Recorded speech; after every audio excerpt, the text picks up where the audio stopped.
Hello everyone, this is Mir Nizam Ali Khan presenting you the PPT presentation for Telangana Police APP Additional Public Prosecutor Written Examination that is going to be held on 14th December 2025 Sunday morning 10 am to 1 pm.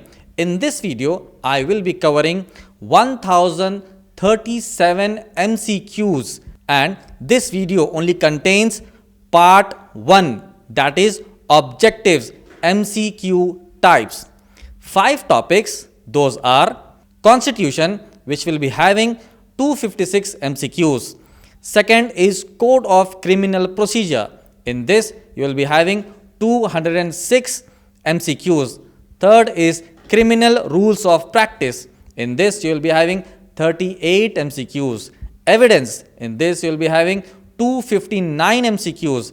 Indian Penal Code, in which you can see 278 MCQs. The reason for recording this video is that according to science, if you read, then you will only remember 10%.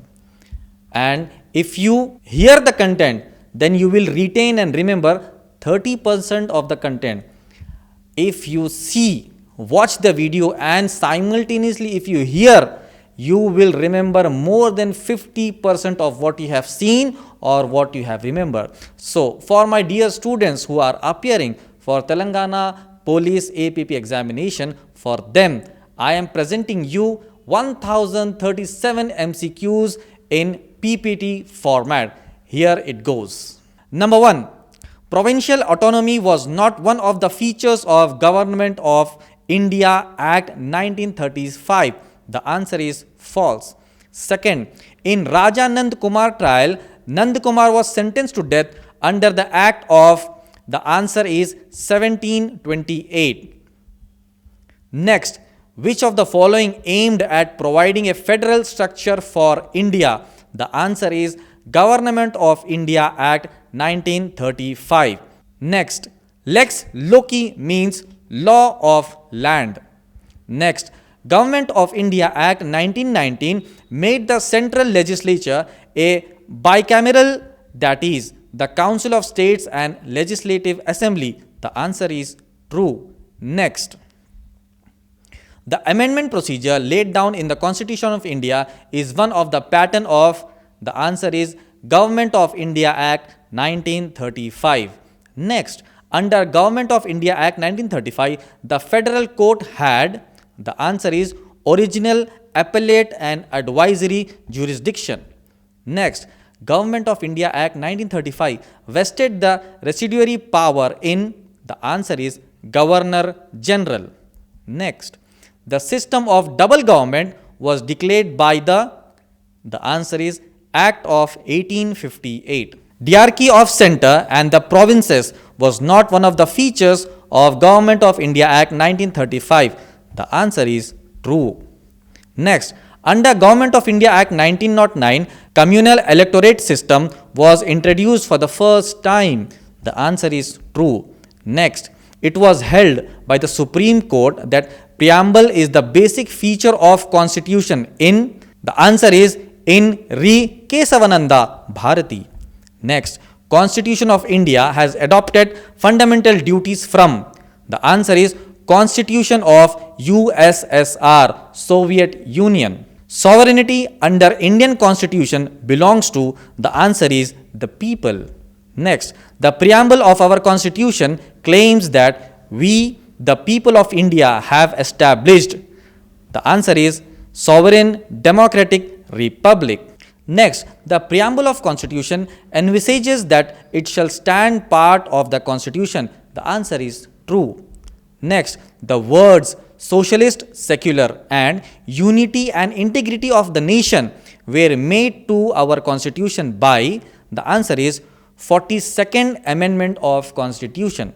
Next, Constitution of India has borrowed the ideas of preamble from Constitution of USA. Next, Government of India Act 1919 sought to change the character of Indian government from unitary to federal. The answer is false. Next, the word socialist in preamble aims to eliminate inequality in income and status and standards of life. Next, preamble to the Constitution secures justice, liberty, equality and fraternity to all citizens. The answer is to all citizens. Next, the chairman of the Constituent Assembly was, the answer is Dr. Rajendra Prasad. Next, the words socialist and secular were inserted in the preamble by, the answer is 42nd Amendment of the Constitution.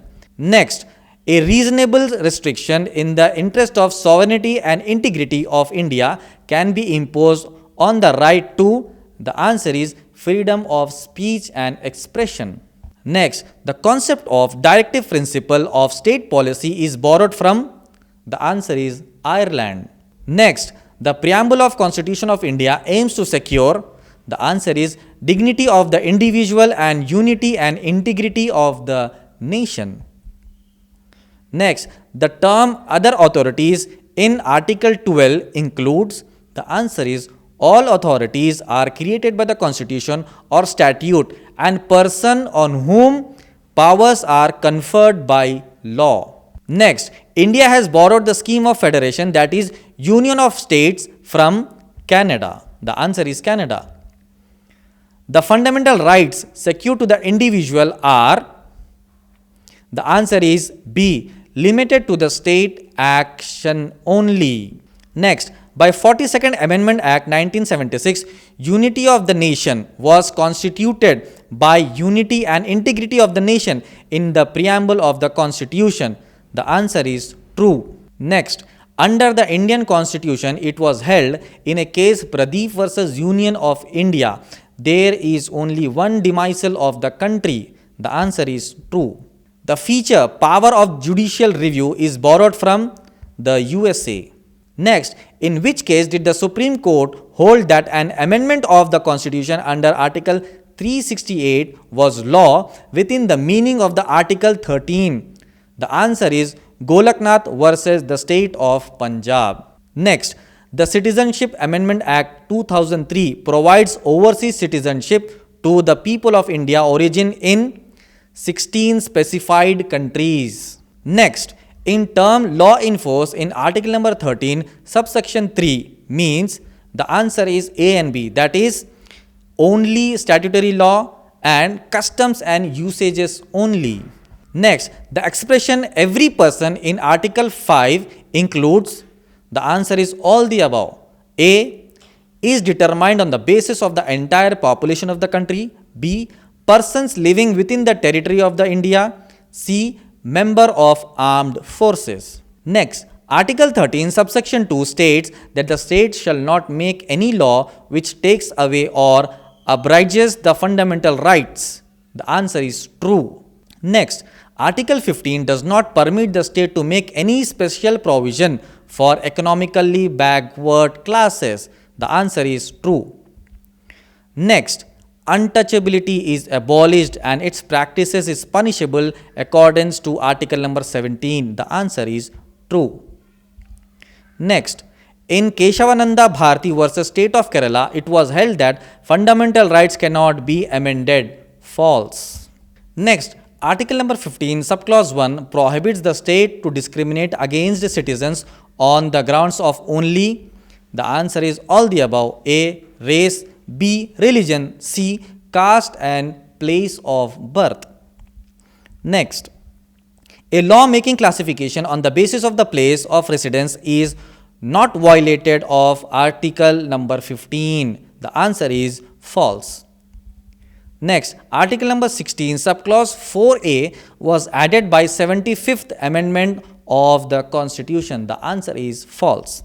Next, article number 14 of the Constitution guarantees equality before law and equal protection of law too. The answer is all persons living within the territory of India. Next, article number 19 subsection 1 includes, the answer is freedom of speech and expression. Next, under article number 16, the words any employment or office applies. The answer is only to public employments. Next, Article number 19, subsection 1A guarantees freedom of speech and expression to all citizens of India. Next, both caste and poverty are relevant criteria in respect of state power of regulation in admission to educational institutions. The answer is true. Next, freedom under Article number 19 is, the answer is both A and B, that is sacrosanct and inalienable. B, subject to reasonable restrictions. Next, right to work in India is a fundamental right. The answer is false. Next, right to life does not include right to die. The answer is true. Next, the fundamental rights guaranteed under Article 14 and 19 of the Constitution are as far as armed forces are concerned. The answer is available only according to law made by the Parliament. Next, Article number 19, subsection 1D provides right to move freely throughout the territory of India. This right is subject to reasonable restrictions for certain and specific purposes. The answer is true. Next, the press has no fundamental right to publish the proceedings of the legislature because the freedom of press is not fundamental right. The answer is false. Next, right to work in India is not a fundamental right, but it can also claimed after employment. The answer is true. Next, right to education is a fundamental right emanating from right to equality before law and equal protection of law under Article number 14. The answer is false. Next, the fundamental right to life emanates from, the answer is C, Article 21, and does not include right to die. Next, right to freedom of religion cannot be restricted on the grounds of, the answer is security of state. Next, right to assemble peacefully without arms is guaranteed to citizens as freedom of religion under Article number 19. The answer is true. Next, reasonable restrictions on the freedom of assembly can be imposed in the interest of sovereignty and integrity of India or public order. The answer is true. According to Article 22, subsection 2, fundamental rights guaranteed to arrested persons in Article number 22, subsection 1 and 2 does not apply to 1. The answer is both A and B. A is enemy aliens, B is persons arrested or detained under any law providing for preventive detention. Next, the doctrine of double jeopardy in Article number 20, subsection 2 means, the answer is no one can be tried or punished more than once for same offense. Next, the expression prosecution under Article number 20, subsection 2 contemplates, the answer is a person must be accused of an offense. Next, according to Article number 23, monopoly of trade is prohibited. The answer is false. Reservation of seats in educational institutions in favor of scheduled castes and tribes are governed by, the answer is both A and B. Article number 15, subsection 4 of Indian Constitution and Article number 16, subsection 4 of the Constitution, that is Indian Constitution. Next, Article number 20, subsection 1 protects against ex post facto law. Ex post facto law means law which imposes penalty retrospectively. The answer is true. Next, right to travel abroad is a part of personal liberty is enshrined under Article number 21. The answer is true. Articles 20-22 relate to the fundamental right to life and personal liberty. These rights are available to the citizens and non-citizens. The answer is true. Next, under Article 30, subsection 1, the right to establish and administer educational institution belongs to all citizens of India. The answer is false. Next, the words procedure established by law in Article number 21 means, the answer is a law which is reasonable, fair and justice.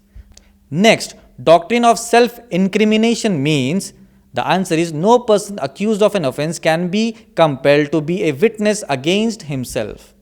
Next, right not to be detained beyond 24 hours in police custody is included in the right to personal liberty. The answer is false. Next, the following are not included in the right to personal liberty. The answer is freedom from arrest. Next, preventive detention according to article number 22 can be enforced. The answer is in normal times. Next, the expression minority in article number 30 means any community which is, the answer is, less than 50% of the population of a particular state as a whole. Next, it is obligatory on the part of detaining authority to give to a person in detention under an opportunity to make a representation against his detention order.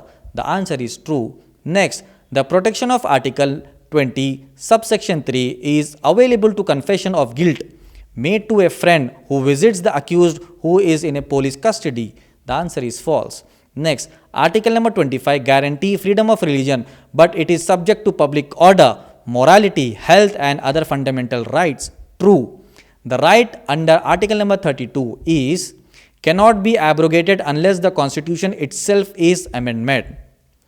Right to life means, the answer is right to have all limbs and faculties intact. Next, article number 25 guarantees to all persons equality. The answer is freedom of conscience and the right to freely process, practice and propagate religion. Next, the right guaranteed under article number 32 can be suspended. The answer is when proclamation of emergency is in operation.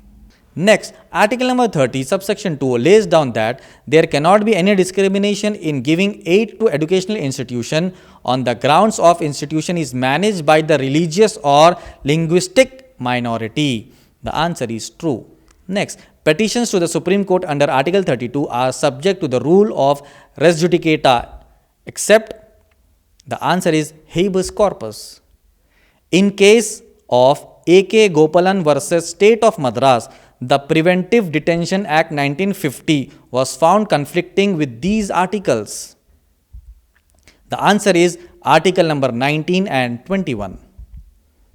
Next, the appropriate writ issued by the court to quash the appointment of a person to a public office is that of a, the answer is quo warranto, writ of quo warranto. Next, right to property is not a fundamental right. True. Article 21 now protects the right to life and personal liberty of a citizen not only from execution action but also from legislative action. The relevant case is, the answer is Minerva Mills. Next, when a writ is issued to an inferior court or tribunal on grounds of exceeding the jurisdiction or acting contrary to the rules of the natural justice, it is called a writ of certiorari. Next, the right to property was deleted from the list of fundamental rights by the answer is 44th Amendment. Which of the following writs can be issued only against the judicial or quasi-judicial authorities? The answer is writ of mandamus. Right to strike is not a fundamental right. The answer is true. Dash is the heart and soul of the Constitution. The answer is right to constitutional remedies. Which of the following rights cannot be inferred from article number 25 of the Constitution? The answer is right to form association. Next, the writ of mandamus can be issued when there is a failure to, the answer is perform a mandatory duty. Next, in relation to affiliation of educational institutions with a university, the Supreme Court has pointed out that the answer is if an institution fulfills the conditions of affiliation, the same cannot be denied and cannot be any discrimination. There cannot be any discrimination. Next, the right against exploitation prohibits. The answer is all the above. A is employment of children below 14 years in factories and mines. B is traffic in human beings. C is begging, all the above. Judges from one high court to another high court may be transferred by, The answer is President of India after consulting with the Chief Justice of India. Next, 18th Amendment Act made it clear that the state is defined in Article number 3 includes the Union territories. The answer is true. The Supreme Court, while exercising power under Article number 136 of the Constitution of India, the answer is frequently interferes in the concurrent findings of the High Court. Next, mandamus cannot be issued under Article number 32 where the fundamental right is infringed against a private body. Next, doctrine of eclipse enacted was laid down by the Supreme Court in which one of the following cases? The answer is Mafatlal Industries versus Union of India. Next, when the court declares certain provisions of the act invalid, it does not affect the validity of the act. It remains valid. This doctrine of severability is true. Next, which article of the Constitution provides that the Parliament shall determine the extent of fundamental rights for the members of the armed forces? Article number 33. Article 15 subsection 3 of the Constitution empowers the state to make special provision for women and children. Next, a law which abides fundamental rights is nullity but remains inoperative till the shadow of fundamental rights fall over such rights. This is known as doctrine of eclipse. Next, which article of the Constitution provides that Parliament will determine the extent of fundamental rights for the members of the armed forces? The answer is Article number 33. The word practice mentioned in Article number 25 does not include propagation. Next, in order to judge the validity of law in the context of Article number 19, which one of the following is to be considered particularly by the court? The answer is whether the law imposed general restriction. Next, right to education was inserted in Part 3 of the Constitution by 86th Amendment 2002. Next, prohibition of employment of children below 14 years is provided under Article 24. True. Next, right to life under Article number 21 does not include right to die. Next, a citizen of India who holds any office of profit or trust under the state cannot accept any title from any foreign state without the consent of the President of the India. Next, equality of opportunity in matters of public employment is mentioned in which of the following articles? Article number 16. The answer is Article number 16. Next, under Article number 15 of Constitution of India, the state cannot discriminate against any citizen on ground of both B and C. The answer is B is religion, C is sex. Next, the state cannot make special provision for economically backward classes under Article number 15. The answer is true. If the directive principles of state policy is infringed, the answer is there is no remedy by judicial proceedings. Next, fundamental duties are enshrined in Part 4A, Article number 51A. Directive principles of state policy are a part of Indian Constitution. The answer is a part of Indian Constitution. Article 51A provides for the fundamental duties of citizens of India. Fundamental duties enacted in Part 4A of Constitution are like fundamental rights are enforceable. The answer is false. The directive principles are aimed at, the answer is securing social and economical freedom by appropriate action. Next, fundamental duties have been added in the Constitution by 42nd Amendment Act 1976 in accordance with the recommendation of Sarkaria Committee. The answer is false. Next, how many duties are conferred on the citizens in Article number 51A? The answer is 12.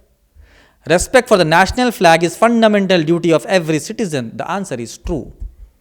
Next, directive principles of state policy are fundamental for protection of individual rights. The answer is false. Which of the following is removed from the list of the fundamental rights? The answer is right to property. In which part of the Constitution the concept of welfare state finds elaboration? The answer is directive principles. The term equal pay for equal work is a directive principle of the state policy. The answer is true. Fundamental rights are superior to directive principles. False. Fundamental duties of citizens. The answer is are contained in Part 4A of Constitution. Next, directive principles are superior to fundamental rights. The answer is false. Next, the state shall endeavor to provide early childhood care and education for all children until they complete the age of 6 years. Next, the fundamental duties of Indian citizen are added to the Constitution by 44th Amendment. False. Next, the fundamental duties are intended to serve as a reminder to the legislature wing to make laws for the welfare of the state. The answer is false.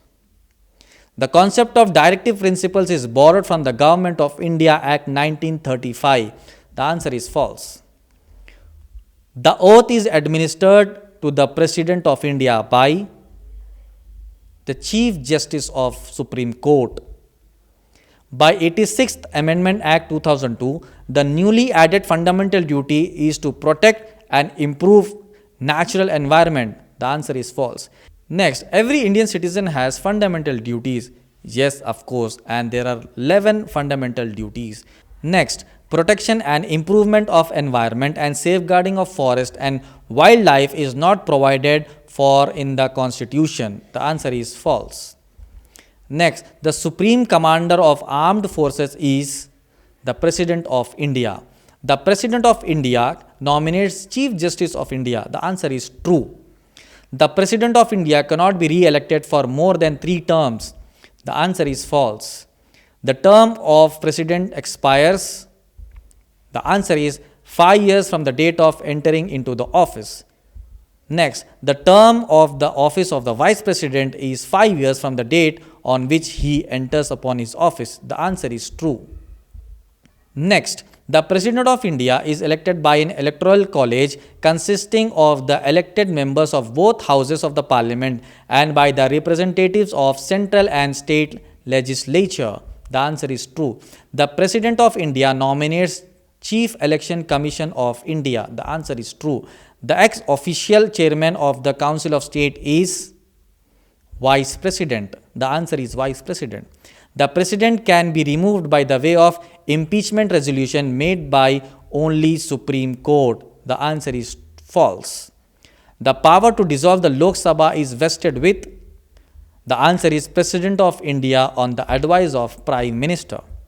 Next, the Governor holds office during the pleasure of President and if not recalled earlier for the period of 5 years but continues in the office thereafter till his successor takes over. Next, the President appoints Solicitor General. False. The answer is false. Speaker of Lok Sabha holds his or her office at the pleasure of President. The answer is false. The Vice President of India is ex officio representatives of state and central legislature. The answer is false. Executive powers of the Union is vested in President of India. The answer is true. In the performance of the duties and the exercise of his power, the governor is answerable to the court of law. The answer is false. Next, the power of the President of India to issue a ordinance is a constituent power. The answer is false. Next, the pardoning power given to the President of India under Article 72 can be exercised at any time before, during or after the trial. The answer is false. The executive power of the state is vested with Governor of the state. The President's rule under Article 356 remains valid in the state for the maximum period of 1 year. The answer is false. Power of governor to grant pardon, etc., and to suspend, remit, or commute sentences in certain cases is a statutory power given under Article number 161. The President of India has power to dissolve Lok Sabha only. The answer is Lok Sabha only. The governor cannot be prosecuted in civil or criminal court for any act of omission or commission during the period he holds office. The answer is true. Next, the Vice President is elected by an electoral college consisting of all the members of Rajya Sabha by secret ballot. The answer is false. The clemency of capital punishment is granted by Chief Justice of India. The answer is false. If President wants to tender his resignation, he or she must inform his resignation to hold address to the same Prime Minister. The answer is false. Next, in case the Vice President is not present to discharge the duties of the office of the President, which official discharges those duties? The answer is Chief Justice of India. Next, no court has power to compel the governor to exercise or not to exercise any power or to perform or not to perform any duty. The answer is true. The answer is true. Next, President has no say in the appointment of judges of the High Court. The answer is false. Next, a person who holds or who has held office as President shall be eligible for re-election as President. The answer is true. After a bill has passed by the Parliament and sent to the President for his consideration, he has to sign it. The answer is false. The ordinance issued by the Governor are subject to the approval by President. The answer is false. The executive power of the Union is vested in. The answer is President of India. After the House is dissolved, the Speaker has to submit his resignation to the President of India within 24 hours. The answer is false. Next, Article dash of the Constitution provides for the appointment of Comptroller and Auditor General. The answer is Article 148. Rajya Sabha has a term of 6 years. The answer is false. The Council of Ministers are selected by the answer is Prime Minister. The Parliament of India is competent to seek the advisory opinion of the Supreme Court of India. The answer is false. Next, the position and power and in all other aspects, the Speaker of Chairman of the Rajya Sabha is the same as that of a Speaker. The answer is true. The Vidhan Parishad has term of 6 years. The answer is false. Rajya Sabha can withhold money bills for period of 14 days. The answer is 14 days. Propagation of the House means the session of the House has been terminated. The answer is true. Next, the representation of the House of the People is based on population. The answer is population. Next, the 11th schedule of the Indian Constitution is concerned with the powers and functions of Panchayati Raj institutions. The answer is true. Next, Articles 150 to 156 of the Indian Constitution deal with the President's power to appoint and dismiss governor. The answer is true. Next, the President of India can nominate 12 members of Rajya Sabha. The answer is false. A person can be a member of Council of Ministers without being a member of Parliament can be maximum period of 6 months. The answer is true. Membership of Legislative Assembly can vary between 50 to 525. The answer is false. In the event of the resignation or death of the Prime Minister, the Cabinet may choose another leader. The answer is false. The voting age has been reduced from 21 to 18 by the Parliament in the year 1989. Next, the doctrine of territorial nexus means that the state legislature is sovereign within its territory. The answer is false. Money bill can be introduced in the House of the People. The answer is in the House of the People. The minimum gap permissible between two sessions of Parliament is 90 days. The quorum in Rajya Sabha is, the answer is 25. Next, doctrine of pleasure was introduced in Article number 310. Next, budget is known as, answer is annual financial statement. Next, court fee taken by the High Court comes under, answer is state list.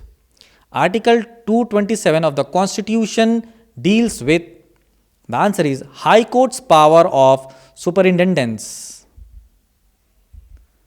Article dash of the Constitution gives governor power to grant pardon in certain cases.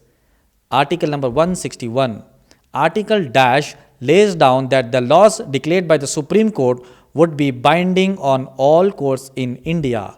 The answer is Article number 141. How many languages are present in the 8th schedule? The answer is 22 languages. Next, every judge of the Supreme Court, including the Chief Justice, holds office till he attains the age of 65. The answer is 65. A retired judge of High Court cannot practice in any High Court in India. The answer is false. A judge of Supreme Court of India shall hold office until he attains the age of. The answer is 65. Next, being a judge of any court of law will not be considered as an office of profit according to article number 102 subsection 2 of Indian Constitution. The answer is false. Next, Supreme Court has the power to establish a common high court for 2 or more states and union territories. The answer is false. Article number 19 of the Constitution automatically becomes suspended on proclamation of emergency. The answer is true. The power of judicial review in India is enjoyed by Supreme Court as well as High Courts.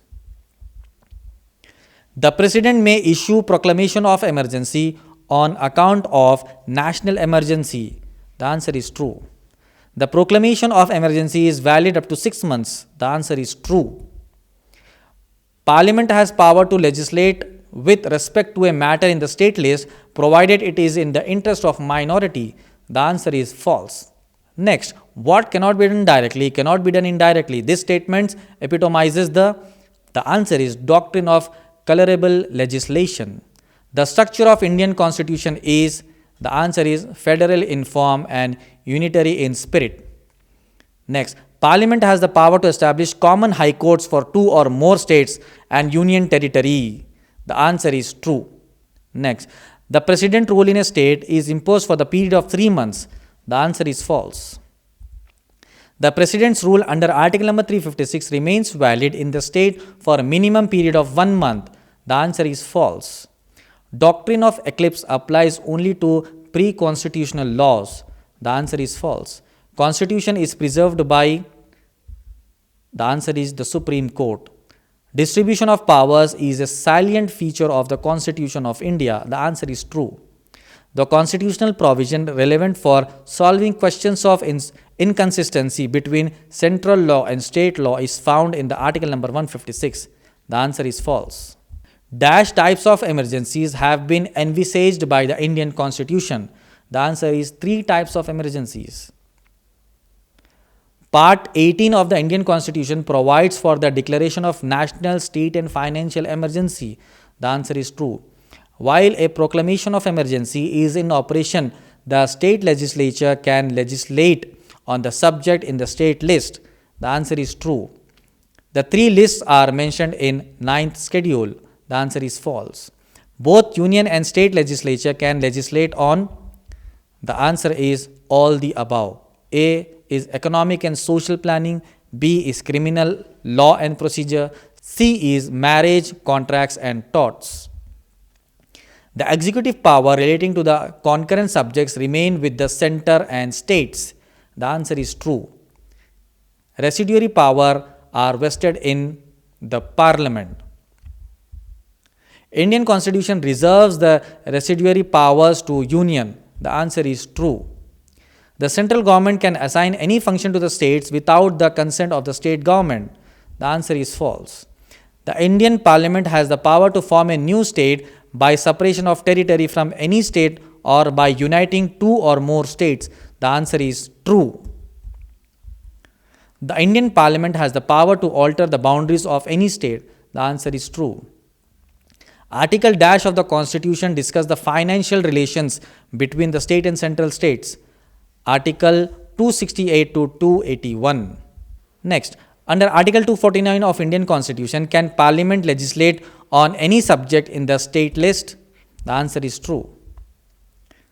A change in distribution of powers between the center and states can be done by amending the Constitution.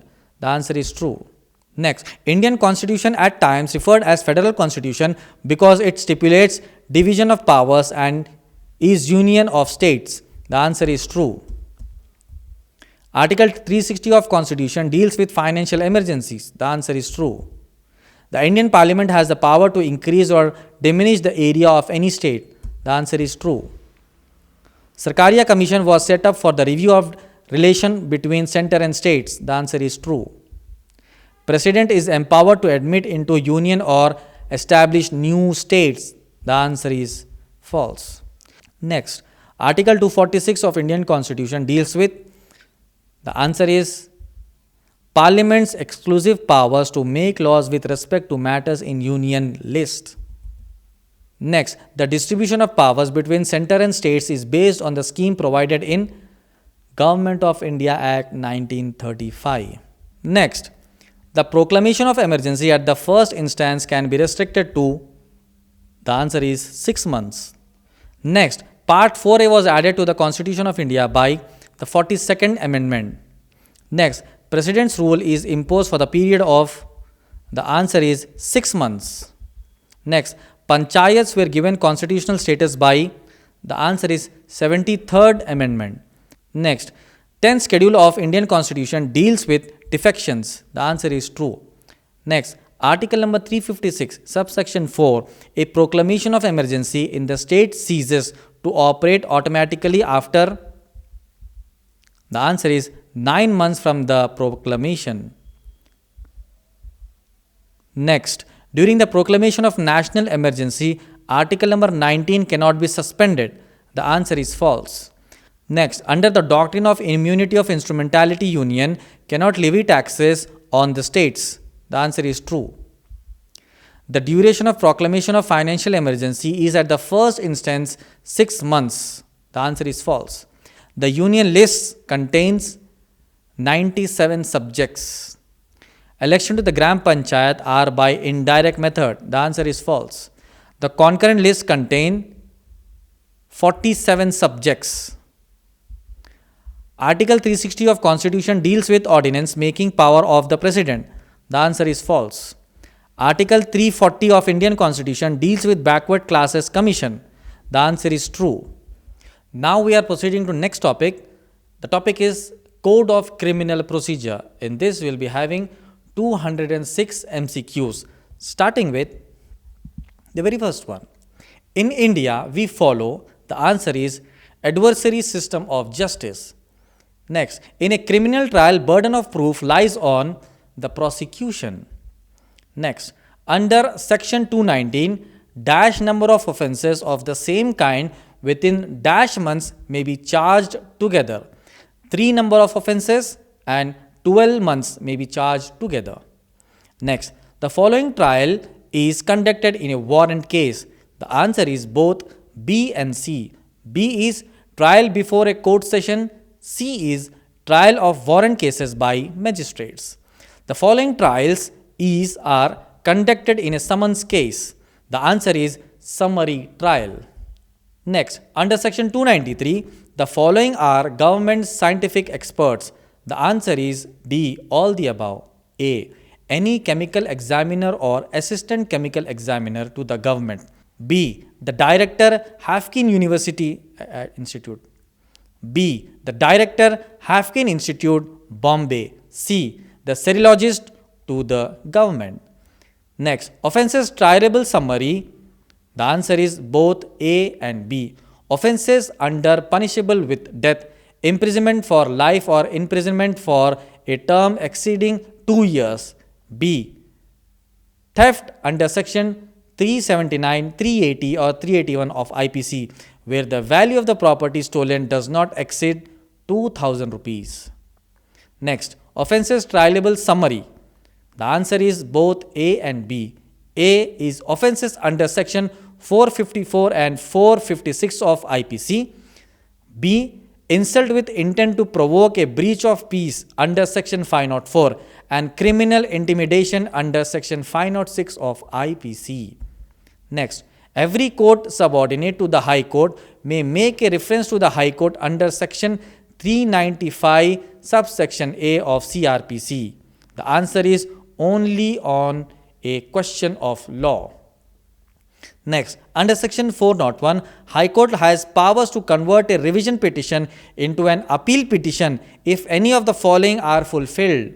The answer is, there are options like the case should be an appealable case. Revision filed under erroneous belief that appeal does not lie. Third is High Court satisfied conversion is in interest of justice. Next, revision petition can be filed in High Court. The answer is all the above. by prosecution, by defense, by stranger. Revision petition can be filed in a court of session. The answer is both A and B. The answer is by prosecution and by defense. Under section 408, sessions judge can transfer cases and appeals. The answer is all the above. On report of the lower court, suo motu cases, and on application of party. Classification of summons and warrant case. The answer is A, B, and C. All. A is helps in determining procedural law. B helps decides issuance of process to accused. C helps determines trial procedure. Next, according to section 6 of CRPC, there are dash classes of criminal codes. 4 classes of criminal codes. Next, CRPC provides for procedure to be followed in every. The answer is all the above. A. Investigation of any offense. B. Inquiry into an offense. C. Trial of any offense. Criminal procedure is a subject found in. The answer is concurrent list. What is true of CRPC? The answer is both A and B. A is it is mainly adjective procedural law. B is some provisions relate to substantive law. Next, classification of offense into bailable and non-bailable, cognizable and non-cognizable is given in first schedule.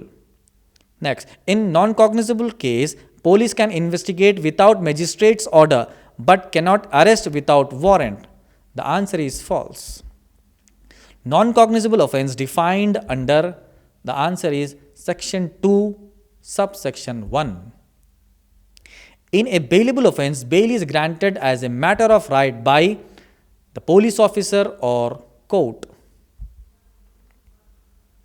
Next, in a bailable offense, no condition may be imposed by police or court while granting bail. True. Next, warrant case is offense punishable with death, life imprisonment or imprisonment exceeding 2 years. The answer is true. In cognizable case, police is given.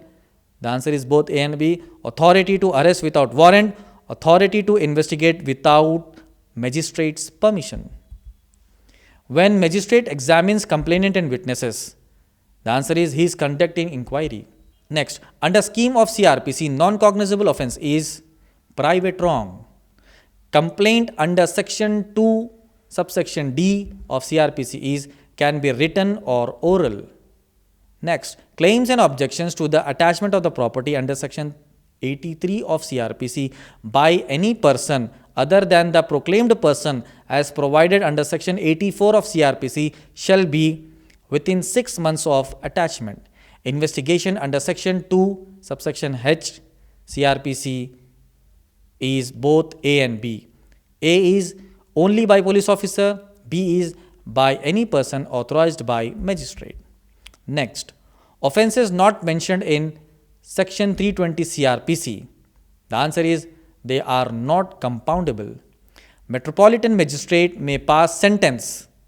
The answer is imprisonment not exceeding 3 years or fine up to 10,000 or both.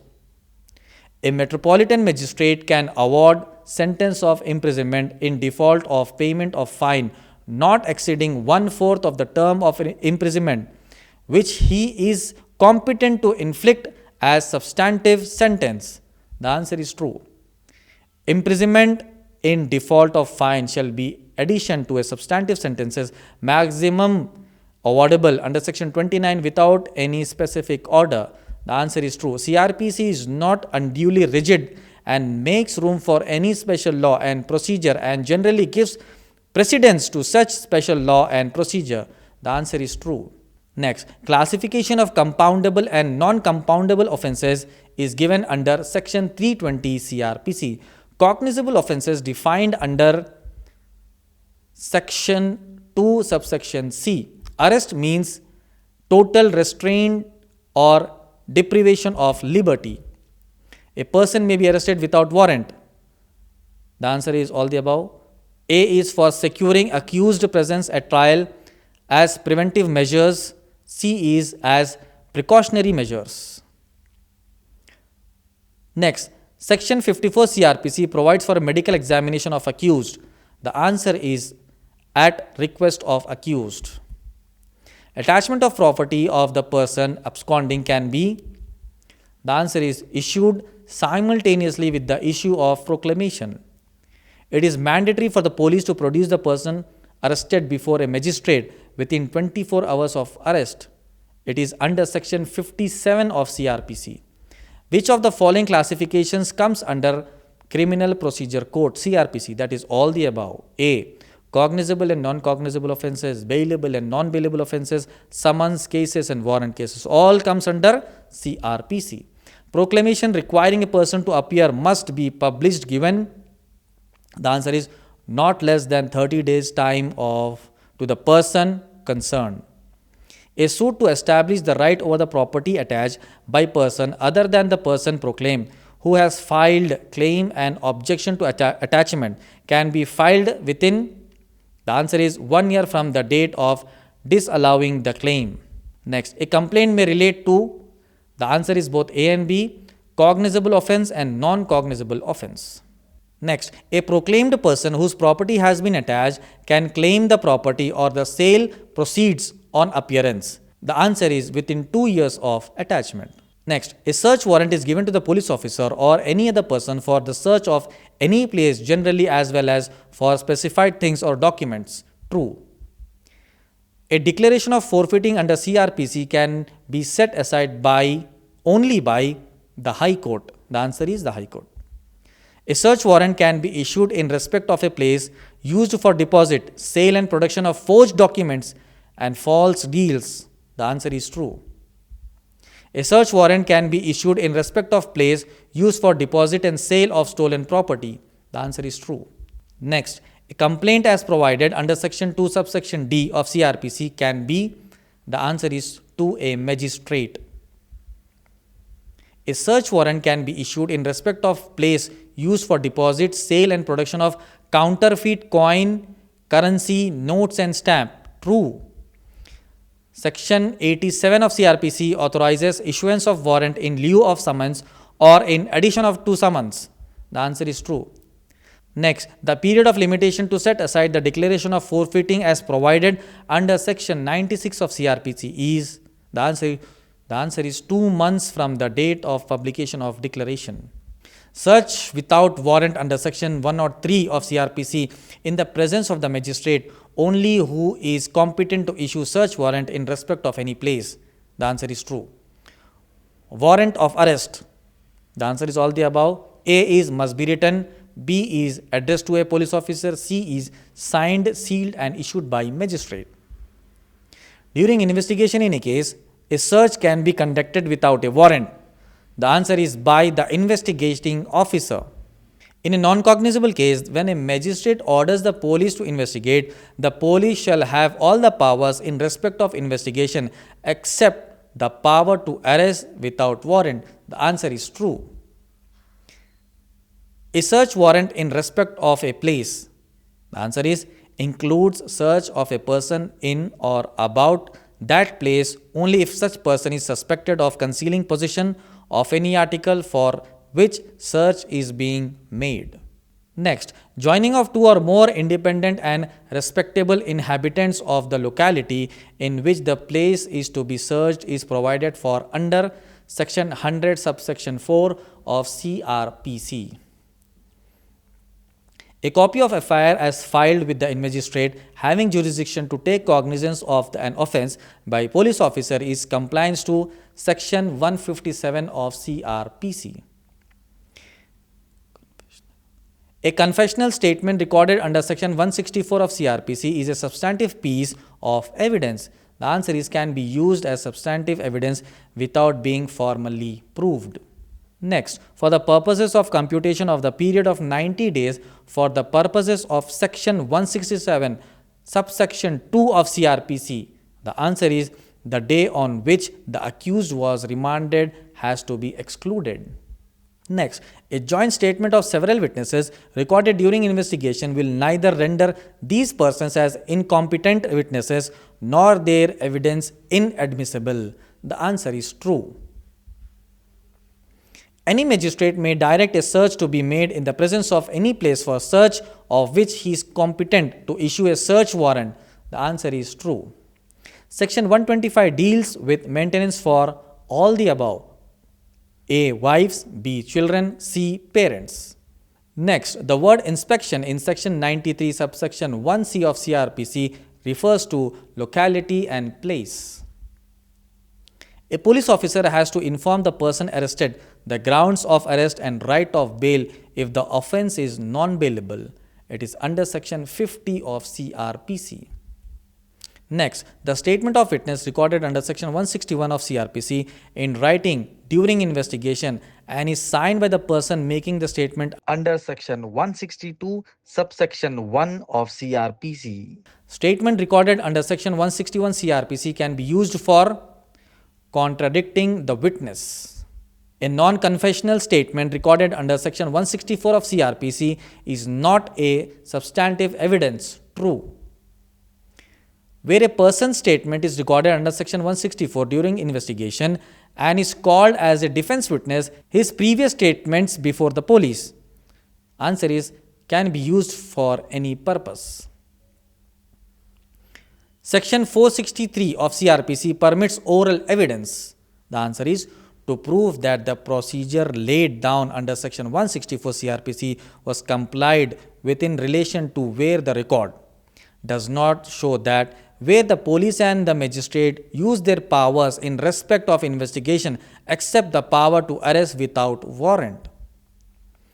An accused person can be remanded to police custody. The answer is for not more than 15 days at one time. A magistrate can take cognizance of offence punishable under Chapter 2 of IPC. The answer is on a written complaint of the public servant. Next, for authorization of detention in judicial custody, the answer is the accused must be produced before magistrate. Next, a non-confessional statement recorded under section 164 of CRPC is a substantive piece of evidence. The answer is false. In case where an inquiry or trial was conducted in a wrong place, the answer is they cannot be set aside as void unless it has occasioned in failure of justice. Objection on ground of lack of territorial jurisdiction of criminal court can be taken. The answer is before or at the time of commencement of trial. Magistrate can authorize detention of the accused of 90 days during investigation in cases of offences punishable with all the above. A is death, B is imprisonment for life, C is imprisonment for a term not less than 10 years. For offences other than those punishable with death, imprisonment for life or imprisonment for a period not less than 10 years, the maximum duration investigation can be for a total period of 60 days. If the investigation is not completed within 90 days or 60 days, as the case may be, and the accused is in custody of the expiry of said period, the accused is entitled, the answer is to be released on bail on making an application for the release on bail. The case diary maintained by the investigating officer can be used during trial for all the above, by the court, by the police officer making a statement during trial, by the accused to a very limited extent. FIR can be used during trial. The answer is both A and B. A is to contradict the informant, B is to collaborate the informant. Special procedure is provided under section 164 CRPC for recording. The answer is confessions as well as statement made during investigation. A confessional statement under section 164 of CRPC can be recorded. The answer is during the course of investigation or at any time afterwards before the commencement of inquiry in trial. Where a FIR is given by the accused, the same can be used as an admission if the case is confessional. Police officer arresting a person may carry out personal search of the person arrested under section 51 of CRPC. The powers under section 159 of CRPC can be exercised by magistrate. The answer is when the police decides not to investigate the case. In a summons case trialable by magistrate, the investigation cannot be continued under section 167 subsection 5 of CRPC. The answer is beyond a period of 6 months from the date of arrest of the accused. The expression any person acquainted with the facts or circumstances of the case in section 161 of CRPC, the answer is includes accused.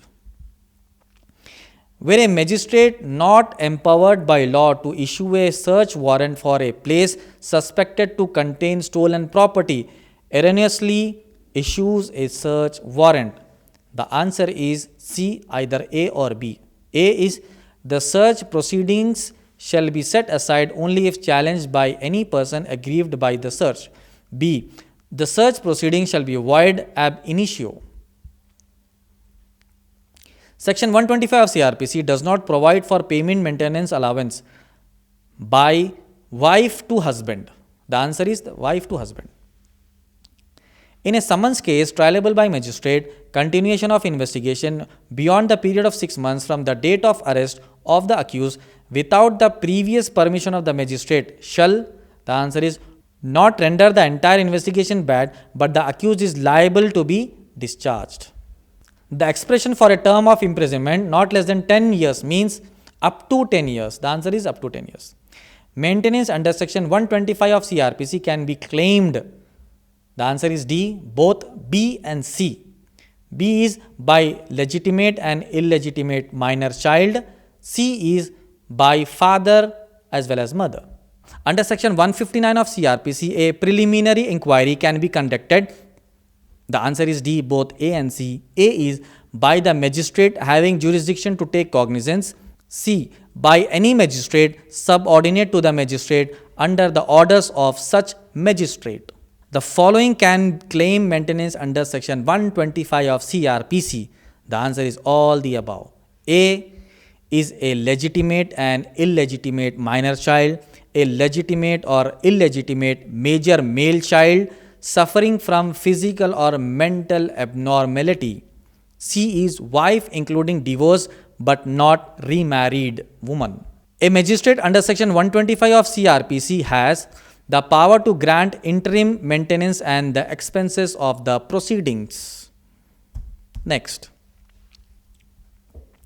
Section 127 of CRPC provides for, the answer is, alteration of monthly or interim monthly allowance. Maintenance allowance or interim allowance can be cancelled under the circumstances stated in all the above. A is section 125 subsection 5, section 127 subsection 2, section 127 subsection 3 of CRPC. Application for interim monthly allowance and expenses of the proceedings is to be decided within 60 days of the service of notice of the application to such person. Next, the limitation of rescission of the public nuisance order in those cases where the order is on, the answer is, business due. Under CRPC, the cognizance of an offence is vested in the court of magistrate. Under section 199 of CRPC, Court of Sessions has the original jurisdiction to take cognizance of offences. The answer is true. Court of Sessions has the original jurisdiction to take cognizance of offences under section 199 of CRPC. Period of limitation for making a complaint to Court of Sessions in original jurisdiction is, the answer is 6 months. Dash of CRPC provides for taking of cognizance by the magistrate suo motu. The answer is section 190 of CRPC. Next, on receipt of complaint, the magistrate, the answer is both A and B. A is has the jurisdiction to direct the police officer to investigate. B is has the jurisdiction to conduct an inquiry himself. Section 197 of CRPC affords protection to, the answer is both A and C. A is judges, C is public servants. Next, Court of Sessions under section 199 of CRPC has the original jurisdiction to take cognizance. The answer is on a written complaint of a public prosecutor. Cognizance of an offence under section 198A of IPC can be taken, all the above. A, on police report. B, on the complaint of the aggrieved person. C, on the complaint of father, mother, etc. of his persons aggrieved. Application under section 125 of CRPC. The answer is D, either A, B or C, either of A or B and C. A is can be instituted in the place where the person making an application resides, can be instituted in a place where the husband resides, or is can be instituted in a place where the husband and wife last resided. Next, where a dash has reason to believe that any person is confined under such circumstances that the confinement amounts to an offence, he may issue search warrant. The answer is all the above. Where a district magistrate, where a subdivisional magistrate, where a magistrate of the first class. Cognizance of offences of defamation can be taken. The answer is on a complaint of the aggrieved person. As soon as the investigation is completed, the officer in charge shall forward to magistrate. The magistrate, the answer is C, that is both A and B.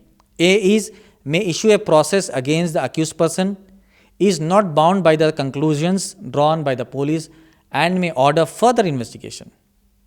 Prosecution for offences against marriage under IPC. The answer is can be launched by the person aggrieved by the offence. Under section 125 of CRPC, defaulter to imprisonment as in the mode of enforcement only. Which of the following cannot claim maintenance? Wife living in adultery. An application for maintenance under section 125 of CRPC can be made. The answer is both A and B. A is by a legally wedded wife during the subsistence of the marriage. B is by a divorced wife who is not remarried. Maintenance allowance are payable. The answer is both A and B. A is from the date of the application if specifically ordered. B is from the date of order. A magistrate may not examine the complainant under section 200 of CRPC. The answer is if the complainant is made in writing by the public servant in discharge of his official duties. Special summons under section 206 of CRPC can be issued by the magistrate only. In a case trialable by magistrate after the recording of the statement of the complainant and the witnesses, if any, the answer is the police can be directed to investigate under section 202 of CRPC. Where the complainant fails to file the list of the witnesses before issuance of process or warrant to the accused, the same can be filed at any time thereafter only with the permission of court. A case can be committed to the court of sessions by the magistrate under, the answer is both A and B. A is section 209 of CRPC, B is section 323 of CRPC. The police to investigate under section 202 of CRPC. The answer is cannot be given without examining the complainant on oath. Filing of list of witnesses by the complainant before issuance of summons to the accused is directory. Next, a case can be committed to the court of sessions under 209 of CRPC. The answer is if the offence is exclusively trialable by the court of sessions. Section 210 of CRPC can be invoked when there is a complaint case. The answer is and police is also investigating the matter. In a complaint case, the process is issued against the accused. The answer is both A and C. A is the accused has no right to participate in the proceedings. C is the accused has a right to watch the proceedings. Under section 436 of CRPC, bail can be granted. The answer is by the police as well as the magistrate. After dismissal of complaint under section 203, a fresh complaint on the same facts, the answer is will be entertained only in exceptional circumstances. Committal proceedings under section 209 of CRPC are in the nature of inquiry. Section 210 of CRPC provides a stay of proceedings in complaint. Under section 438 of CRPC, jurisdiction to grant bail vests with, the answer is courts of session and high court and not in the court of magistrate.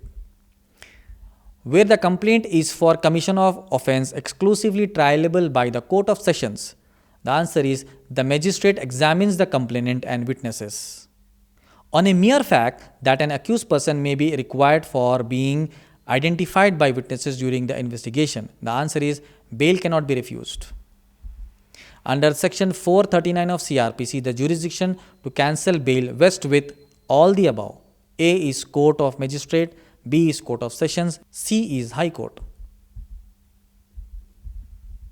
In a non-bailable offence trialable by magistrate, application for bail under section 437 of CRPC can be moved before the police officer. An order of issuance of process against an accused in a complaint case under section 204 of CRPC by the magistrate, the answer is can be reviewed by the magistrate issuing the summons. Where the complaint and the police case relate to the same fact, the procedure to be followed for the trial shall be, the answer is the case instituted on the police report. Conditions for release on the bail can be imposed in non-bailable offences punishable with imprisonment which may extend to 7 years or more. Once the magistrate proceeds with the examination of the complainant or decides record the statement of the complainant, the police cannot be directed to investigate under section 156 subsection 3 of CRPC. Section 439 of CRPC can be invoked. The answer is in a case of bailable offence. On addition or alteration of charge under section 217 of CRPC, the answer is both A and B. A is the prosecution has a right to recall the witnesses who have been already examined. The accused has a right to recall the witnesses who have been already examined. The court has the power under section 216 of CRPC is to alter the charges already framed. Withdrawal of complaint results in the answer is acquittal of accused irrespective of whether the charges has been framed or not. Next, the jurisdiction to cancel the bail vests with dash under section 439 of CRPC. Magistrate only where the magistrate has ordered the release on bail. Cancellation of bail in non-bailable offences granted by magistrate can be cancelled under section 437 subsection 5 of CRPC. The answer is all the above. A is the magistrate granting the bail, the B is the Court of Sessions, C is the High Court. Conditions imposed by the magistrate while releasing an accused in non-bailable offence or offence case can be set aside or modified. The answer is all the above. A is by magistrate himself, by Court of Sessions, by High Court. Bail amount fixed by magistrate can be, the answer is all the above, reduced by the Court of Sessions, reduced by the High Court, and C, both. In case of non-payment of fine, if an accused is directed by witness under section 386 of CRPC, the magistrate can vary the sentence to dash imprisonment only, civil imprisonment only. Under CRPC, power can be exercised to, the answer is all the above, recall any witness who is already examined, summon any witness who has not been cited as a witness to be produced or examined before the evidence is closed, summon any witness who has not been cited as a witness. A person who is granted bail under section 436 of CRPC fails to comply with the conditions of time and place of attendance. The answer is both A and B. A is on a subsequent occasion is not entitled to bail as a matter of right. B is on a subsequent occasion the court may refuse to release him on bail. Penalty under the surety bond is, the answer is D, can be remitted in part only. Error or omission in the framing of charges is material only if it has occasioned a failure of justice to the accused. Next, joinder of charges is permissible under, the answer is both A and B. A is section 200 of CRPC, B is section 220 of CRPC. Addition or alteration of charge is provided under section 216 of CRPC. Joint trial of several persons is permissible under, the answer is section 223 of CRPC. Where due to non-framing of charge or due to any error, omission or irregularity in charge, finding, sentence or any order by a court of competent jurisdiction, the answer is both A and B. It shall be valid generally. It shall be invalid only when it has occasioned failure of justice. In a criminal trial, recordings of the evidence of accused and the prosecution by the accused under section 294 of CRPC. In a summons case, the accused is liable to the acquitted under section 256 CRPC. The answer is both A and B. A is on account of death of the complainant, on account of the non-appearance of the complainant. During inquiry or trial, the accused is entitled to custody under section 167 subsection 2 of CRPC. The answer is under section 309 subsection 2 of CRPC. Protection in respect of a person detained in prison can be issued for the purposes of all the above, for the purpose of trial, for the purpose of investigation, for the purpose of inquiry. Examination of witnesses in the absence of an accused can be conducted under section 299 CRPC. Next, recording of the statement of an accused may be dispensed within a summons trial case where the personal attendance of the accused has been dispensed with. Rule as to what evidence shall be admitted in a summary trial case requiring a non-warrant trial case record to be maintained in full is under section 300 of CRPC. Hearing on sentence by magistrate is required on conviction. The answer is in a warrant trial case under section 248 subsection 2 of CRPC. Reports of certain government experts are admissible in evidence without any formal proof under section 293 of CRPC. Compounding of offence under section 320 of CRPC results in the acquittal of the accused under all circumstances. Magistrate has the power under section 259 of CRPC to convert a summons trial case into a warrant trial case relating to an offence punishable for a term exceeding 6 months. True. A witness can be called on the motion, all the above, by the court, by the prosecution, or of the defense. Under section 311A of CRPC, a magistrate has power to order any person to, answer is both A and B, give specimen signature. Second is give handwriting. Under section 313 of CRPC, statement of accused has to be recorded without oath. True. Answers given by the accused while recording the statement can be taken into consideration for judging the innocence and guilt of the accused. Where a person who is competent to compound is dead, compounding can be done by legal representative of the deceased only with the permission of court. Proceedings under section 258 of CRPC can be stopped. The answer is none of the above, meaning no answer. The answer is not in this section. In a warrant case instituted upon the police report, in a summons case instituted otherwise than upon a complaint, in a warrant case instituted otherwise than upon a complaint. All these answers are wrong. Next, the legal effect of withdrawal of criminal case is acquittal when made after the framing of charge and discharge if made before the framing of charge. Disposal of property pending trial in certain cases is governed by section 451 of CRPC. An accused having been called upon to enter upon his defense in writing, the answer is bound to lead evidence without giving up any presumption against him. Offence can be compounded under CRPC by the legal guardian of a person.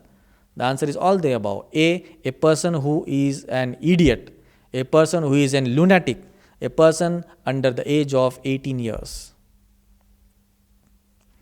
An order for disposal of property at the conclusion of trial is governed by section 452 of CRPC. Order for custody of property pending trial is governed by section 451 of CRPC. Property within the meaning of section 451 of CRPC can be both movable and immovable property. Order under section 451 of CRPC is an interlocutory order. An order for the selling of property by the government if no claimant under section 459 of CRPC, the magistrate may be made within, the answer is 6 months. Summary trial, which of the following offences cannot be tried summary? Offences punishable with imprisonment exceeding 24 years. Following irregularities done by the magistrate, vitiate the proceedings, both A and B. A is attaches and sells property under section 83.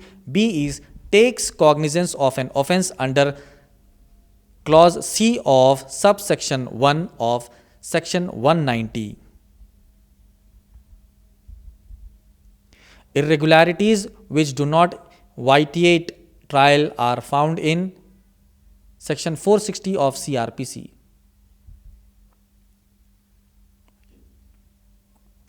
Under section 321 of CRPC, prosecution can be written, answer is, in any type of cases with the consent of the court. During inquiry or trial under section 309 of CRPC, the magistrate can remand the accused for maximum period of, the answer is, 15 days at a time. An order under section 452 of CRPC shall be carried out, the answer is, for a period of 2 months if no appeal has been presented. Under CRPC, power to recall any witness can be exercised. The answer is even after the evidence of both the parties is closed. Following irregularities done by a magistrate do not vitiate proceedings. The answer is A and B. A is to issue a search warrant under section 94. B is to order under section 155 the police to investigate an offence. Under section 315 of CRPC, an accused, the answer is, can be called as a witness only on his own request in writing. The forms in which the charges may be framed are set forth. The answer is second schedule of CRPC. Proceedings under section 258 of CRPC can be stopped. The answer is in a summons case initiated otherwise than upon a complaint. Personal attendance of an accused can be dispensed with under section 205 of CRPC. Stoppage of proceedings in a criminal case has the effect of, the answer is both B and C. B is acquittal where the evidence of principal witness has been recorded. C is discharge in all other cases where the evidence of principal witnesses has not been recorded. Cash in lieu of a surety bond can be permitted under section 445 of CRPC. In a criminal trial, evidence can be given on affidavit. The answer is both A and B. A is for allegation made against a public servant. B is for any person whose evidence is of formal character. A surety can be sentenced to imprisonment in default of penalty under the surety of maximum period of, the answer is 6 months. Summons issued by a court must be, the answer is all the above, must be in writing, must be in duplicate, must be signed by the presiding officer of the court. The requirements of a valid warrant, the answer is a few more are there. I mean, ABC is also the answer and few more conditions are also there. Few more requirements are also there. The 3 conditions are, it must be in writing, A. B is, it must be signed by the presiding officer of the court issuing the warrant. C is, it must bear the seal of the court. These 3 are the conditions, and there are more conditions that you need to know, and these are the 3 conditions which are mentioned in the options of this question. The third topic is criminal rules of practice. In this, you will be having 38 MCQs. Number 1. Criminal rules of practice and circular orders 1990 are issued by, the answer is High Court. Next, special magistrate includes, the answer is special metropolitan magistrate.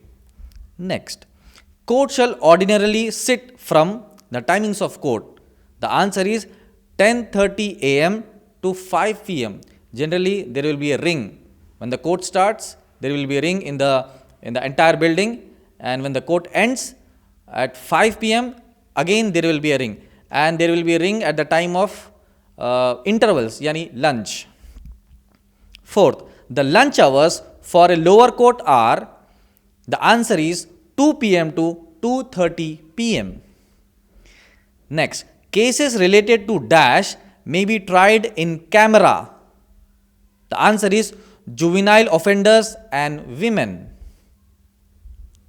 Next,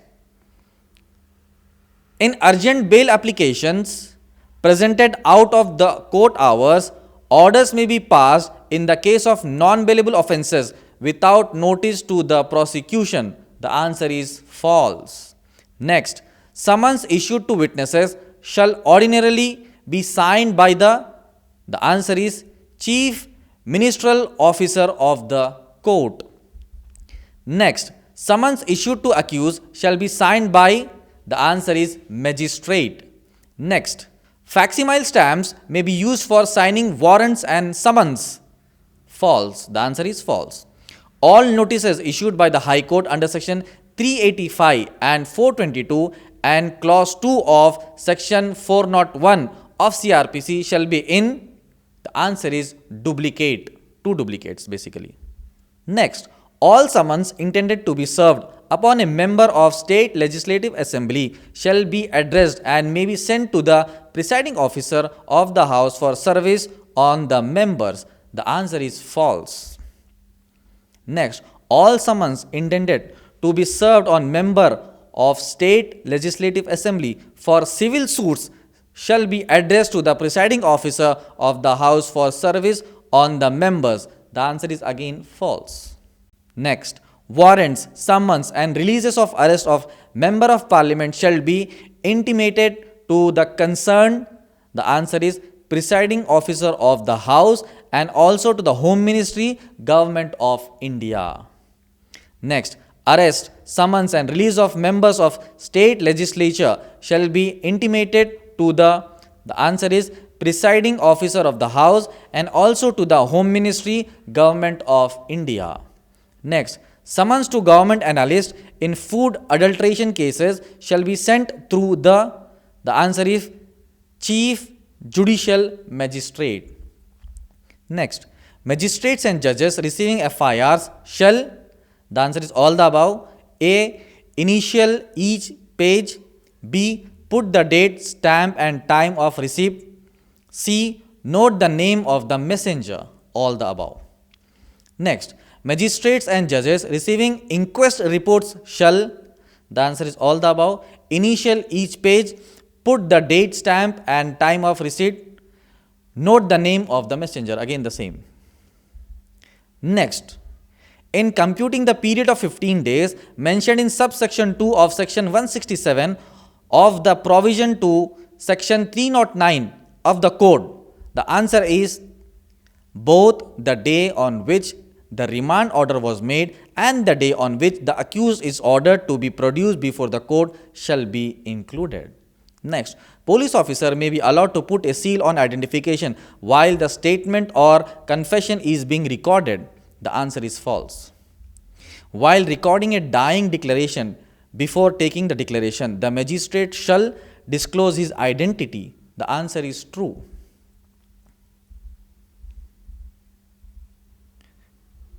Next, in conducting identification parade of suspect, as far as possible, non-suspects selected for the parade shall be of the answer is same age, height, general appearance and position in life as that of the accused. Next, identification parade of property shall be held in the court of magistrate where the properties are lodged. The answer is true. Next, in identification parades of properties, the identity of the property shall be mixed with dash similar objects. The answer is 4 or 5. 4 or 5 similar objects.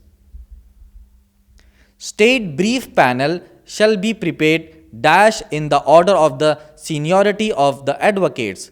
Once in the order of the seniority. The answer is once. Every affidavit shall state, the answer is the full name, age, description and place of residence of the deponent and shall be signed by him. The description shall include the father's name and the deponent also. Next, oath and affirmation to be taken by a witness. The answer is the correct wordings of the oath are I do swear in the name of God solemnly affirm that what I shall state shall be the truth, the whole truth and nothing but the truth. This is the exact statement of the oath. In the case of child witness under of dash age, the presiding officer shall record the finding that the witness understands the duty of speaking the truth. The age is 12 years of age. Next, all material objects shall be marked in dash in continuous series as MO1, MO2, MO3 and the like, whether exhibited by the prosecution or the defense or the court. The answer is Arabic numbers, marked in Arabic numbers. Abbreviation shall not be used in judgments or orders. The answer is true. Where witnesses are not examined but cited in charge sheet, they should be referred by their numbers as shown in them in the charge sheet. The answer is false. The advocates may be allowed to sit while giving evidence. The answer is partly true. Advocates may be allowed to sit while examining or cross-examining the witnesses. The answer is true. Magistrates should give preference to preliminary inquiry over other books. The answer is true. Next, sessions judges shall make arrangements for communicating every order of the High Court imposing confirmation, reversing or varying a sentence of death to the superintendent of jail where the prisoner is confined within dash of the receipt of the order in the court of session within 24 hours. The answer is 24 hours. The following classes of the cases need not heard by the bench of 2 judges. The answer is all the above, A, B, C. A. Every reference under section 366 of the code and every appeal from the judgment of a criminal court in which a sentence of death or imprisonment for 6 months is based on the appellant or on a person tried with him. B. Every appeal against acquittal on a capital charge. C. Every case enhancement of the sentence of one of death. All answers. Next, an advocate shall be engaged at the expense of the state to defend an accused who is state does not engage an advocate himself in the following cases. The answer is all the above, that is A, B and C. A is where he is under a sentence of death, where he has been called upon to show cause why a sentence of death should not be passed upon him.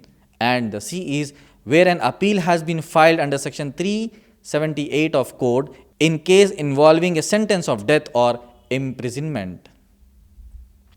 Next, the following article shall not be liable to attach to sale. The answer is all the above. Necessary wearing apparels, thali and wedding rings, cooking vessels. These cannot be attached in the attachment of properties. An police officer or soldier required to attend a court in his official capacity may carry firearms into court. The answer is false. The next topic is evidence, in which we will be covering 259 MCQs. Starting with very first, the evidence must be always direct, and if the oral evidence is hearsay, it is inadmissible. The answer is true. Next, facts which are perceived by the senses are called physical facts. Next, facts which exist in the minds of the people are called psychological facts. Next, dash is that which goes expressly to the very point in question and which, if believed, proves the point in question without aid from interference or reasoning. The answer is direct. Direct is that which goes expressly to the very point. Direct. The answer is direct. Next, A caused B's death by stabbing him with knife. C sees the whole transaction, whole incident actually, and deposes in the court of law. Here the evidence given by C is dash evidence. The answer is direct evidence. Next, C sees A running away from a room and afterwards sees B lying down in a pool of blood in the same room. His evidence is as far as seeing A running away is direct. But as far as the murder is concerned, it is circumstantial evidence. The answer is circumstantial evidence. Next, A files a suit against B for not paying the rent on the basis of a lease agreement.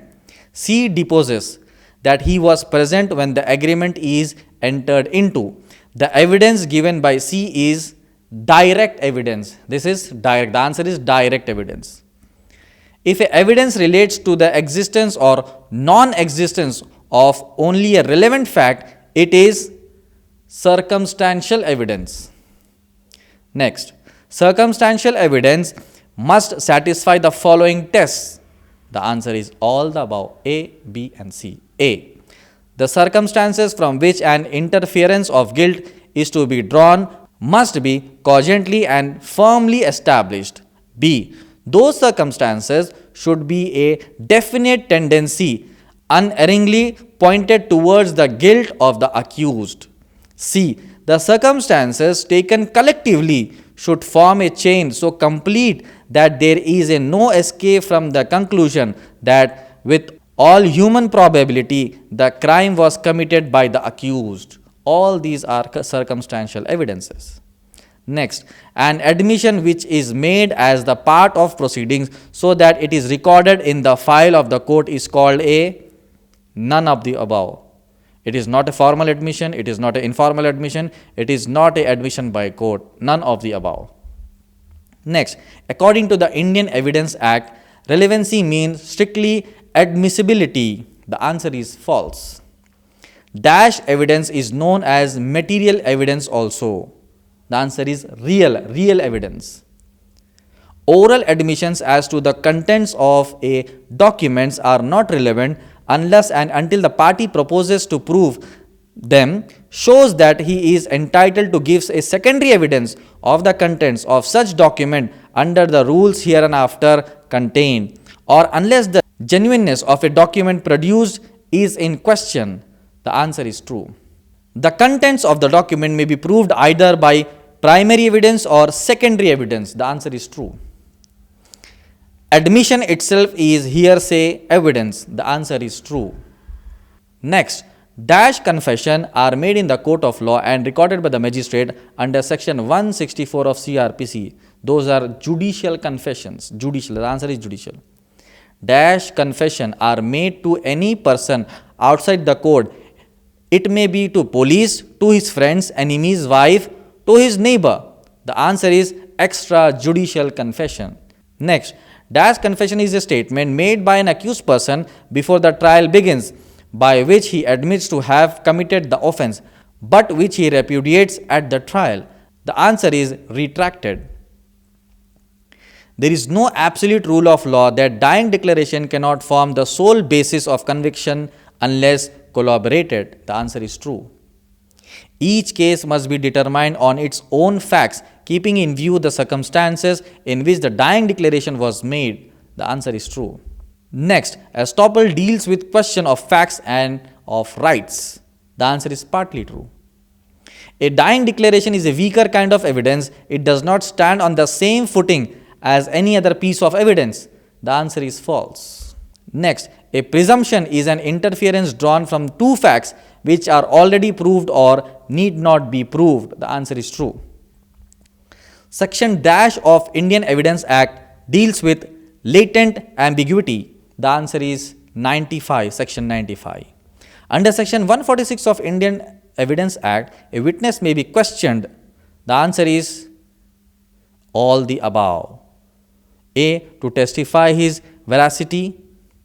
B. To discover who he is and what is his position in life. C. To shake his credit by injuring his character. All the answers. Next, Indian Evidence Act was drafted by, the answer is Sir James F. Stephen. Sir James F. Stephen.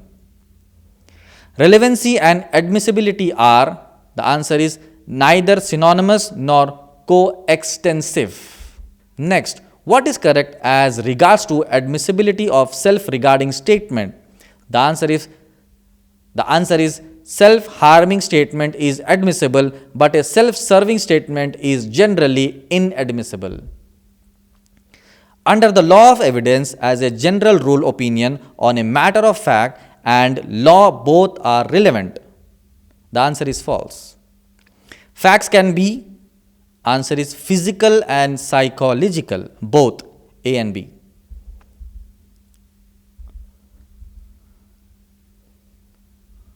Next, law of evidence is lex fori. Next, law of evidence is an adjective law. Next, the law of evidence consists of ordinary rules of reasoning. False. Next, under the Evidence Act, fact means both factum probandum and factum probans. Proof of fact depends. The answer is not upon the accuracy of the statement but upon the probability of its existence. Next, standard of proof in civil and criminal cases is the same. False. Under the law of evidence, the relevant fact must be legally relevant. Question of mode of proof is a question of, the answer is procedure but has to be raised at the first opportunity and stands waived if not raised at the first opportunity. Next, fact in issue means the fact, existence or non-existence of which is, the answer is disputed by the parties. Next, relevancy is question of law which can be waived. Self-regarding statements can be self-serving or self-harming statements. Next, the fact which form part of the same transaction are relevant under section dash of Indian Evidence Act. The answer is section 6.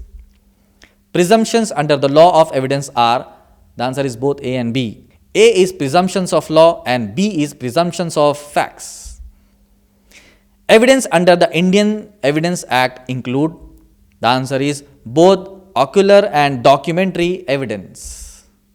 Next, a fact forming part of the same transaction is relevant under section 6 of the Evidence Act, though not in issue and may have occurred at the same time and place or at the different times and places. The answer is true.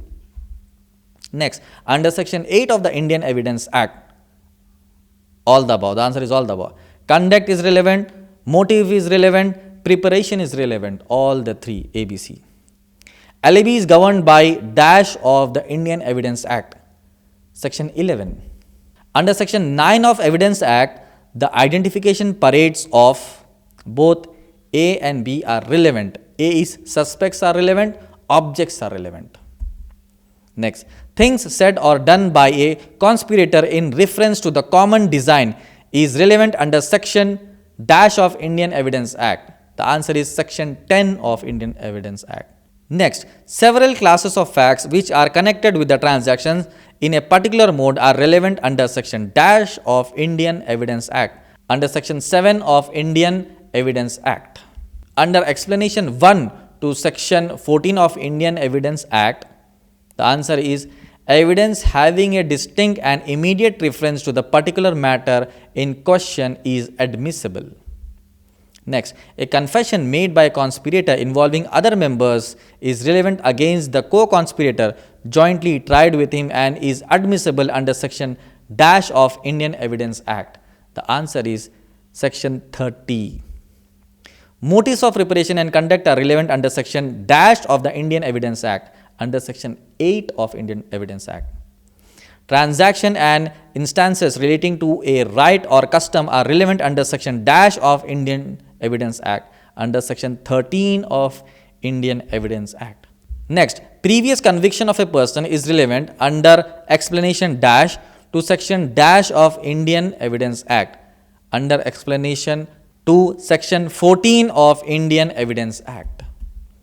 Section 13 of the Indian Evidence Act applies to both corporeal and incorporeal rights. Next, for conduct to be relevant under section 8 of the Indian Evidence Act, it, answer is, may be either previous or subsequent. Next, Indian Evidence Act applies to proceedings where? In courts. Section 14 of Indian Evidence Act makes relevant the facts which show the existence of, the answer is either state of mind or of body or bodily feeling. Next, Section 13 of the Evidence Act is not confined to public rights and covers private rights also. The answer is true. Next, under Section 15 of Evidence Act, facts showing series of similar occurrences involving the same person are relevant when it is, the answer is, uncertain whether the act is intentional or accidental. Next, admission has been defined as a statement made by a party or any person connected with him, suggesting any interference as to a fact in issue or relevant fact under certain circumstances under Section dash of Indian Evidence Act, under Section 17 of Indian Evidence Act. The answer is 17.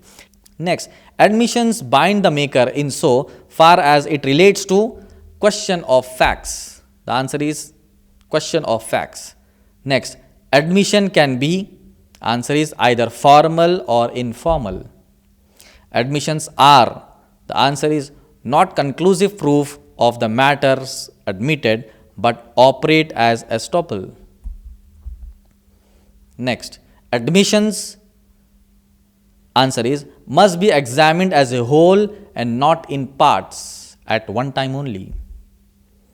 Admissions by agents are admissible in both criminal and civil proceedings. The answer is true. Admissions to be relevant. The answer is it is immaterial as to whom admissions is made, and an admission made to a stranger is relevant.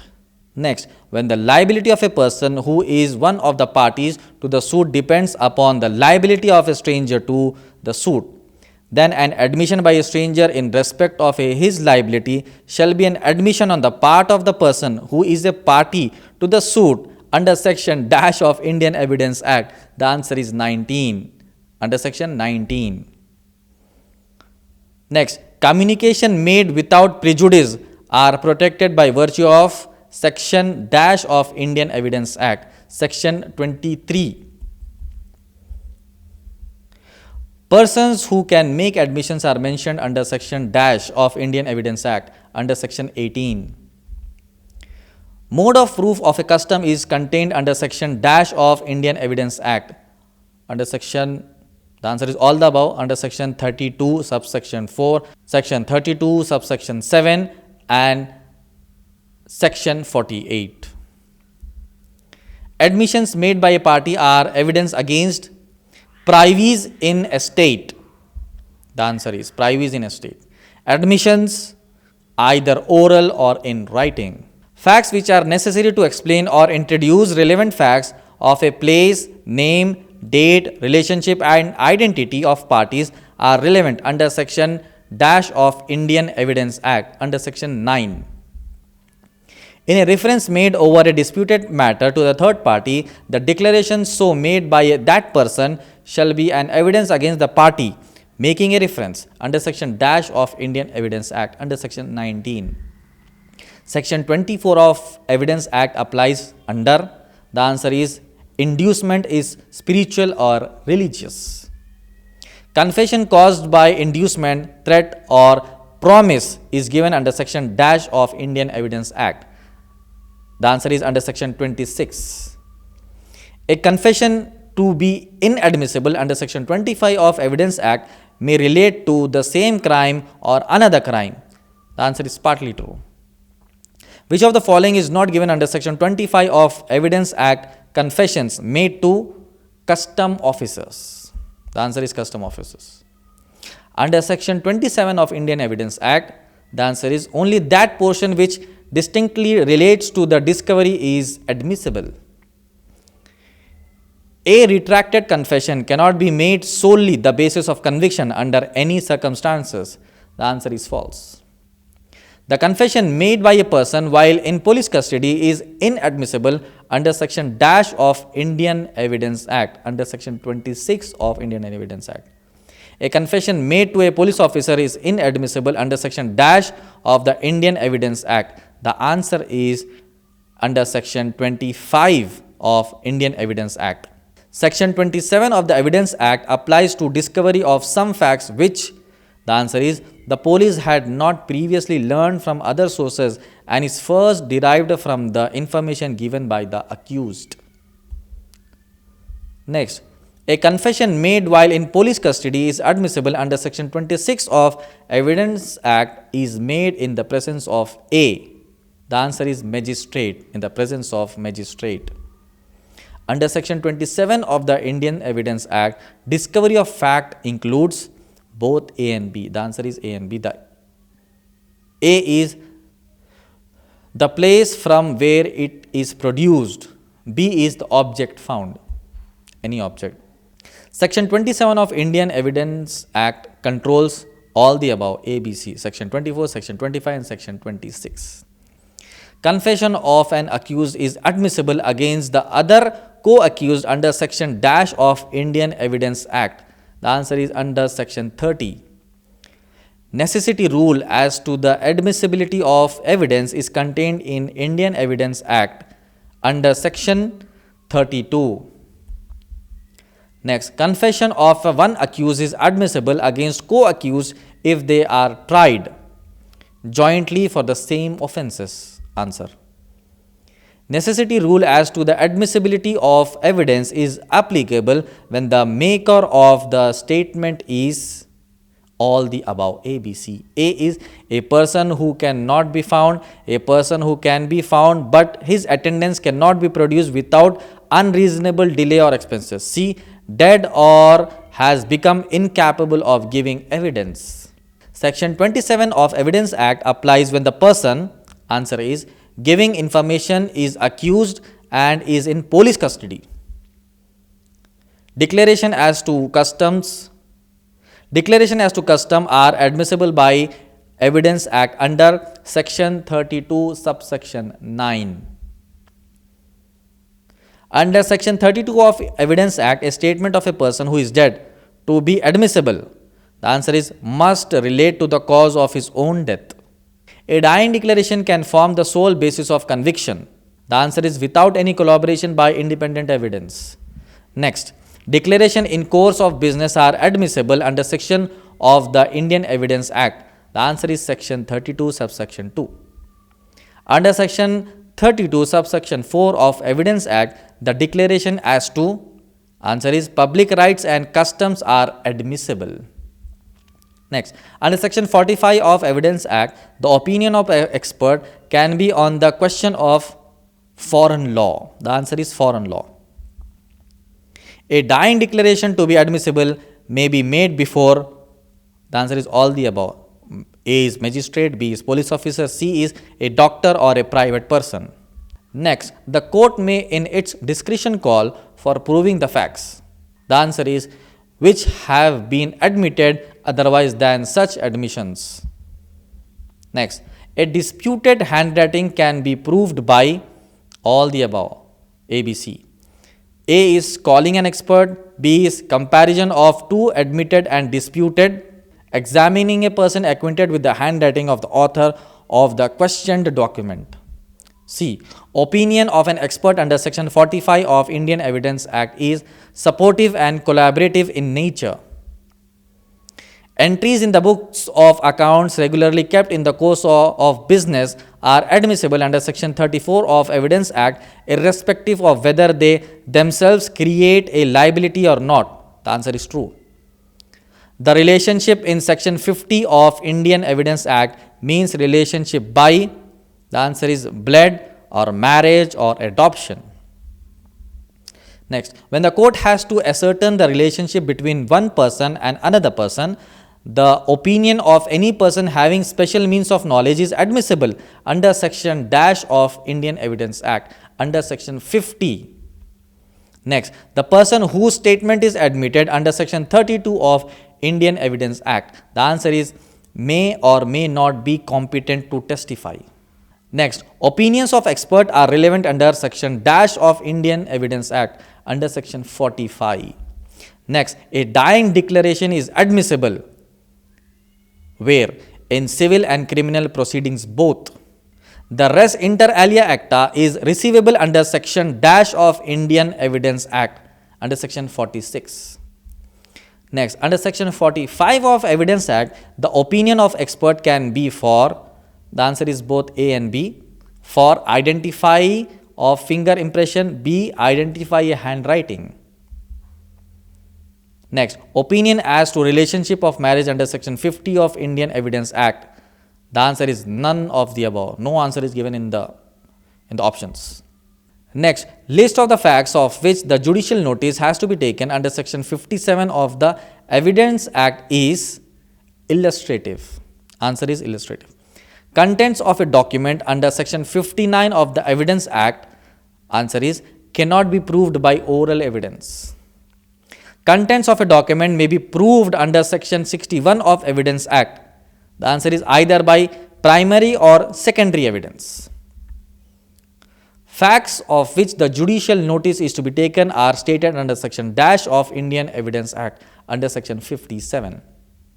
Secondary evidence of a document means, the answer is both A and B. A is copies of that document, B is oral account of the contents of the document. Next, documents which are not covered under section 74 of Evidence Act are private documents. Facts which need not be proved by the parties include both A and B. A is which have been admitted by the parties at or before the hearing. B is of which judicial notice has to be taken. Secondary evidence of a document is admissible as a substitute for admissible primary evidence. Next, oral account of the contents of a document is admissible when given by a person. The answer is who has seen and read the document. A will is required to be proved by calling at least one attesting witness when, the answer is all the above ABC, when admitted, when registered, when unregistered. Maxim omnia prae sumuntur right esse acta means all acts are presumed to be rightly done. Principle of omnia prae sumuntur right esse acta is contained in section 79 of Indian Evidence Act. Answer is 79. The circumstances under which the secondary evidence is admissible have been enumerated in section 65 of Indian Evidence Act. The answer is 64. A document required by law to be attested can be proved under section 68 of the Evidence Act only by calling, the answer is at least one of the attesting witnesses. Next, secondary evidence is admissible where the non-production of primary evidence, the answer is has been accounted for.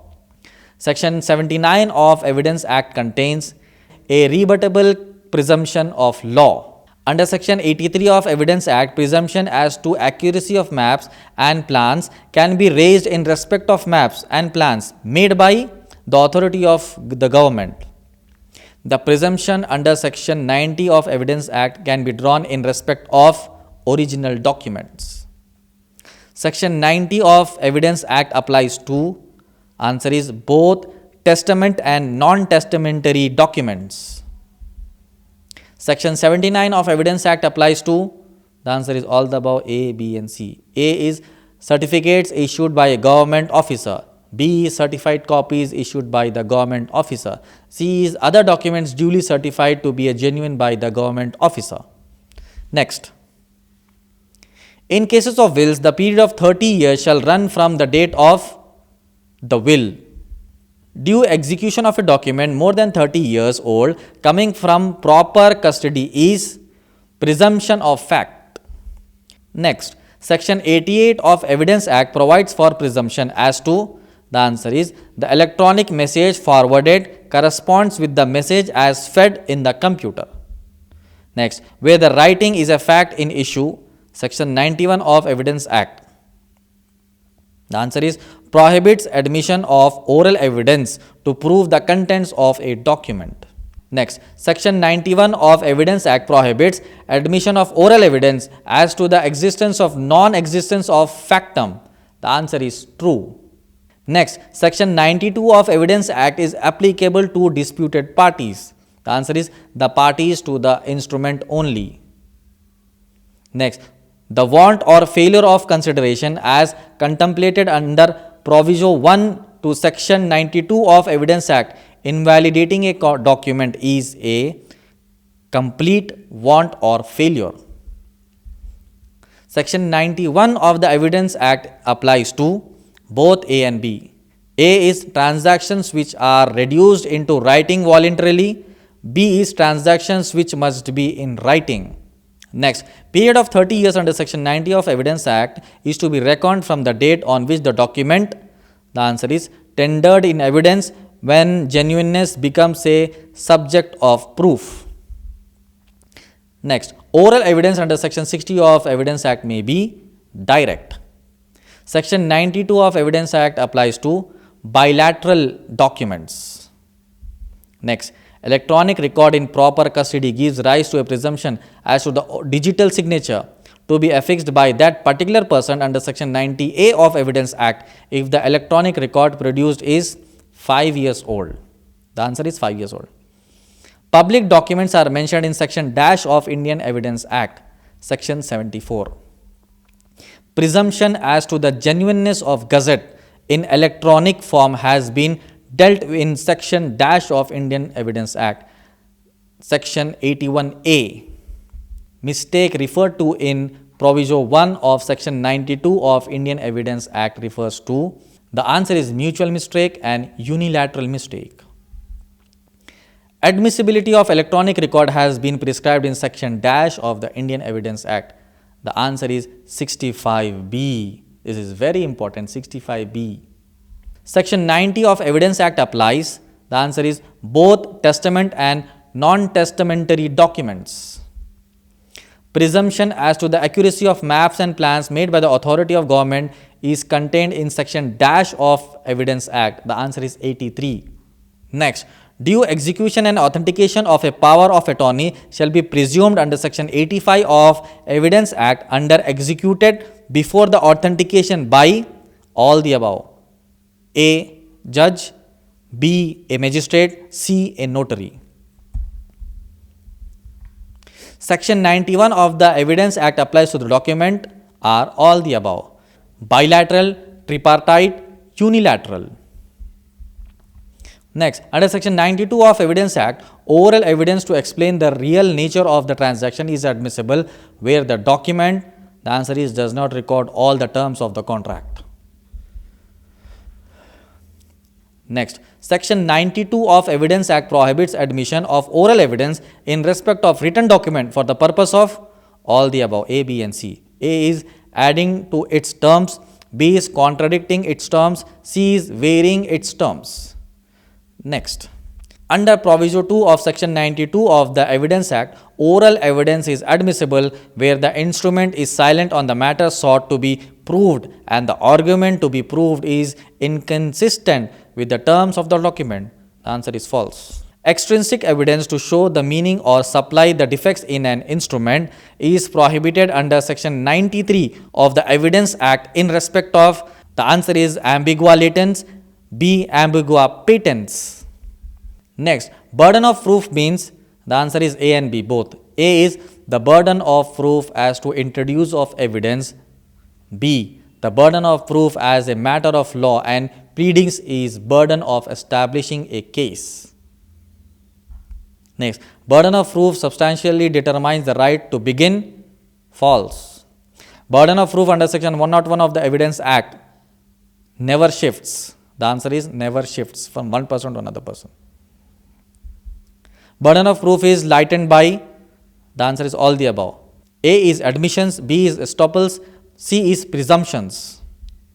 Under Proviso 4 to Section 92 of Indian Evidence Act, oral evidence is admissible in cases where, the answer is, the contract has been written voluntarily and not required by laws to be so written.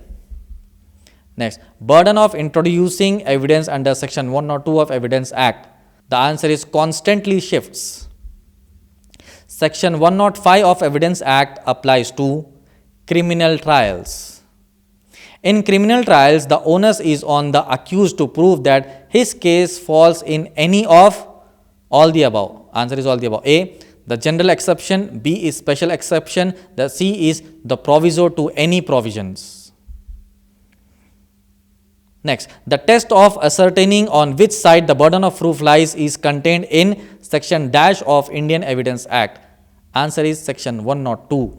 Next, in criminal trials, the accused has to establish his plea, mitigating or justification of an offence. The answer is prima facie. Next, section 106 of Evidence Act is applicable to such matters which are capable of being known to the persons other than the defendant. The answer is false. In criminal proceedings, the burden of proof is on. The answer is the prosecution to prove the guilt of the accused. Next, in criminal trials, it is bound to presume the absence of the case of the accused falling in any general or specific exceptions or the proviso to the provision under which the accused is charged. The answer is true. Any person in section 106 of Evidence Act refers to. Answer is a stranger to the state. Which is true as to the standard of proof in criminal and civil proceedings.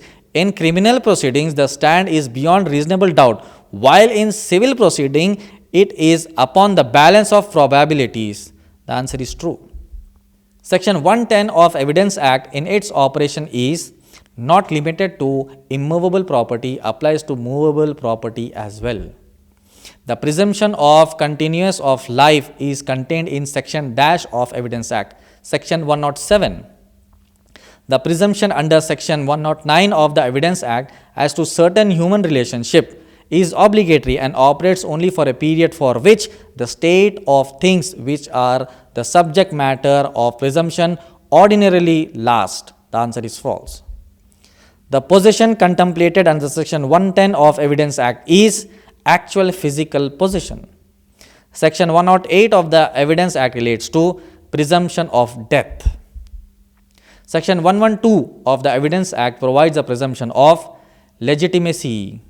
The presumption under section 107 of the Evidence Act, the person is to be shown to be alive within 30 years. Section 102 of the Evidence Act contains mixed presumption of fact and law. The answer is false.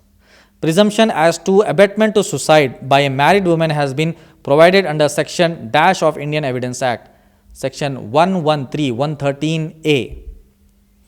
Presumption under section 112 of Evidence Act is raised when a child is born. The answer is both A and B. Within 280 days of the dissolution of marriage, the mother remaining unmarried. B. During the continuance of valid marriage. For presumption of death under section 108 of Evidence Act, the person must not hurt for a period of 7 years.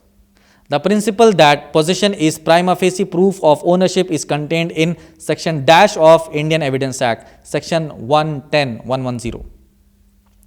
In cases a child is born within 280 days of the dissolution of marriage, the mother remaining unmarried, the presumption of legitimacy of child under section 112 of the Evidence Act arises.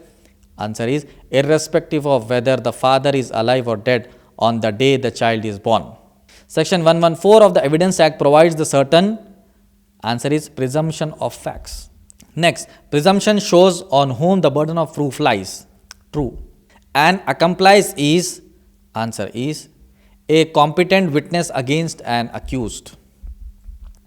Presumption under section 113(a) of Evidence Act can be raised if the suicide by the married woman is committed within 7 years of marriage. 7 years of marriage, very important. Estoppel can be by all the above, A, B and C. Pies arising from agreement or contract and from act or conduct of misrepresentation resulting in a change of position. B. Deed resulting from entering into a solemn engagement as to certain fact. C. Matter of record resulting from the judgment of a competent court. All ABC. Presumption under section 114 of Evidence Act can be raised having regard to the common course of, again all the above. A. Human conduct. B. Natural events. C. Public and private business. Estoppels are binding upon. The answer is both A and B. A is litigating parties. B is privies of the litigating parties. Next, section 112 of Evidence Act applies when there is a dispute regarding paternity of a child. Presumption as to dowry death is contained in section dash of the Indian Evidence Act. The answer is 113B, section 113B. Estoppel is a rule of Answer is civil action. Next, the deciding factor under section 112 of Evidence Act is the date of birth of the child. The answer is birth of the child. The estoppel in section 115 of Evidence Act is an estoppel by the PAIS. P-A-I-S. Estoppel deals with question of facts. Answer is facts. Privilege in respect of judges and magistrates under section 121 of the evidence relates to the questions which a witness cannot be permitted to answer. Next, estoppel. What is estoppel? The answer is not given in any of the options A, B, C, none of the above. Rule of estoppel of tenants and of license of person in possession is contained in section dash of Indian Evidence Act, section 116. Under section 116 of Evidence Act, the tenant is stopped from denying the title or to the property of the landlord. The doctrine of estoppel is contained in section dash of Indian Evidence Act, section 115. The doctrine of estoppel is the answer is rule of evidence. Estoppel, answer is should be specifically pleaded. In which of the following there is no estoppel? The answer is a statement of a deed. Estoppel operates in case of a tenant. The answer is both A and B. A is who remain in possession after the termination of tenancy by notice to quit. B, during the continuance of tenancy. Estoppel can be, the answer is all the above A, B, C. A is election, B is negligence, C is silence. Under section 118 of the Evidence Act, who amongst the following are competent witnesses? The answer is all the above. Accused, child, lunatic. Next, admissibility of the evidence under section 112 of Evidence Act has to be adjudged in the light of the status on the answer is date when the communication was made. A dumb person is a competent witness as provided under section dash of Indian Evidence Act under section 119. Section 121 of Evidence Act provides a privilege in respect of judges and magistrates. Oral evidence is admissible in case where the contract has been written voluntarily and not required by law to be written so. The answer is true. A tenant or licenses under section 116 of Evidence Act is stopped from denying the title of landlord. The answer is at the beginning of the tenancy or license. A person is competent to testify if he, answer is both A and B, if he is able to give rational awareness to those questions. B, understands the questions put to him. A communication made to spouse during marriage under section 112 of the Evidence Act remains privileged communication after the dissolution of marriage by divorce or death. The answer is true. Communication in respect of the affairs of a state are privileged communications on the grounds of public policy under section dash of Indian Evidence Act. The answer is section 123, meaning 123. Next, protection under section 112 of the Evidence Act is, the answer is not confined to confidential communication only, but extends to communication of whatever nature. A husband or wife are permitted to disclose any communication made between them during the marriage in all the above. A, matrimonial proceedings between the parties. B, civil proceedings between the parties. C, criminal proceedings between the parties. Next, protection under section 122 of the Evidence Act, the answer is can be waived by the witness with the consent of husband or wife only. Next, documents in respect of which privilege has been provided under section 123 of the Evidence Act. The answer is an unpublished official record. Next, a document containing a communication from a husband or a wife or vice versa in the hands of third person. The answer is admissible in evidence. Next, in deciding whether the document falls in the category of unpublished official record, the court, answer is banned from inspecting the document. Next, the professional privilege under section 126 of Evidence Act is available in respect of communication made. The answer is both A and B. A is in the cause of employment, B is for the purposes of professional employment. The protection under section 126 of Evidence Act extends to none of the above. The answer is not given in these options. For protection under section 124 of Evidence Act, the communication is to be made to the public officer. The answer is in official confidence. An accomplice is a competent witness under section dash of Indian Evidence Act, under section 133 of Indian Evidence Act. Next, an accomplice is a person who participates in the commission of the crime for which the accused has been charged. The answer is true. Section 124 of Evidence Act provides for privilege in respect of official communication. Testimony of accomplice before it is accepted and acted upon. The answer is need not be corroborated at all. Next, examination in chief of a witness shall be by. The answer is the party calling the witness. Privilege in respect of husband and wife under section 112 of Evidence Act relates to question which a witness cannot be. The answer is both A and B. A is permitted to answer, B is compelled to answer. Legal advisor can disclose the communication after the relation with his client has ended. The answer is false. He cannot disclose. Re-examination of a witness can be done. The answer is after examination chief and after cross-examination. Husband and wife both are competent witnesses for and against each other. The answer is in both civil and criminal proceedings. Protection under section 122 of the Evidence Act is available. The answer is husband and wife as a witness. Question as to admissibility of evidence. The answer is should be decided as they arise.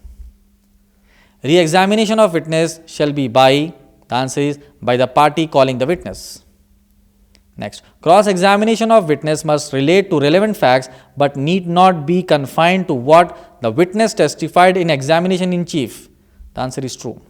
After re-examination of a witness, the adverse party has the right to further cross-examine the witness afresh in general. False. A co-defendant in a case, the answer is, can be cross-examined by another co-defendant when their interests adverse to each other. Court can permit leading questions during examination in chief or re-examination if they refer to the matters. The answer is A or B or C.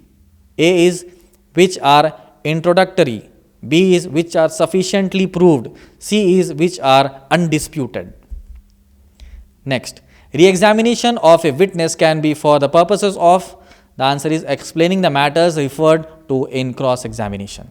Next, to answer to a court question, the adverse party, the answer is, has a right to cross-examine only with the permission of the court. Next, during examination in chief or re-examination, leading question, answer is, on certain matter can be asked only with the permission of court. Next, during re-examination of a witness, the answer is, a new matter can be introduced only with the permission of the court. Next, under section 145 of Evidence Act, a witness may be cross-examined as to previous statement in writing. The answer is without proving the same and without showing the same to the witness. Under section 145 of Indian Evidence Act, a witness may be contradicted as to previous statement in writing. The answer is without proving the same but only after showing the same to the witness. A party or a person who calls the witness can be permitted to cross-examine the witness so called by him under section dash of Indian Evidence Act. The answer is under section 154. A leading question has been defined as a question suggesting the answer which the person putting it wishes or expects to receive. The answer is true. Discovery of fact includes the place from where it is produced and the object found. The answer is true. Objections as to the admissibility of a document in evidence can be, the answer is, made at the first opportunity when the document is tendered in evidence. Next, the right to cross-examine on an answer to court question is available to either of the parties if the answer is adverse to either of the parties. Next, court question under section 165 of Evidence Act can be put by, the answer is both A and B. Witness, B is any party. C. Leading questions can be asked during cross-examination. Due execution of a document more than 30 years old coming from proper custody is a presumption of fact. The answer is true. Under section 41 of Evidence Act, the presumption is with respect to judgments. The answer is in rem whatever such judgments are inter partes or not. Next, a witness may be questioned to test his veracity or to discover who he is and what is his position in life or to shake his credit by injuring his character. The answer is true. Self-harming statement is admissible, but a self-serving statement is generally inadmissible. The answer is true. Proof of fact depends on the accuracy of statements and not upon the probability of its existence. The answer is false. Evidence having a distinct and immediate reference to the particular matter in question is admissible, and evidence of general disposition but or tendencies is inadmissible. The answer is true. So, the last, fifth and the final topic of this video is Indian Penal Code, in which I will be covering 278 MCQs, starting with the very first one, that is dash defined a crime as follows. A crime is a violation of the public rights and duties due to the whole community considered as a community. The answer is Blackstone. Blackstone defined. Next, a man may be held fully liable although he may have taken no physical part at all in the actual commission of the crime. The answer is true. A person will be held fully responsible if he has made use of an innocent agent to commit a crime. The answer is true. Dash are the important forms of mens rea. The answer is all the above. A is intention, B is negligence, C is recklessness. Next, intention is equal to foreknowledge plus desire. The answer is A, true. Next, intention is equal to foreknowledge minus desire. The answer is false. Next, A digs a pit in the way through which B passes and conceals it with grass, etc., with the intention of killing B. C passes through that way and falls in the pit and is killed.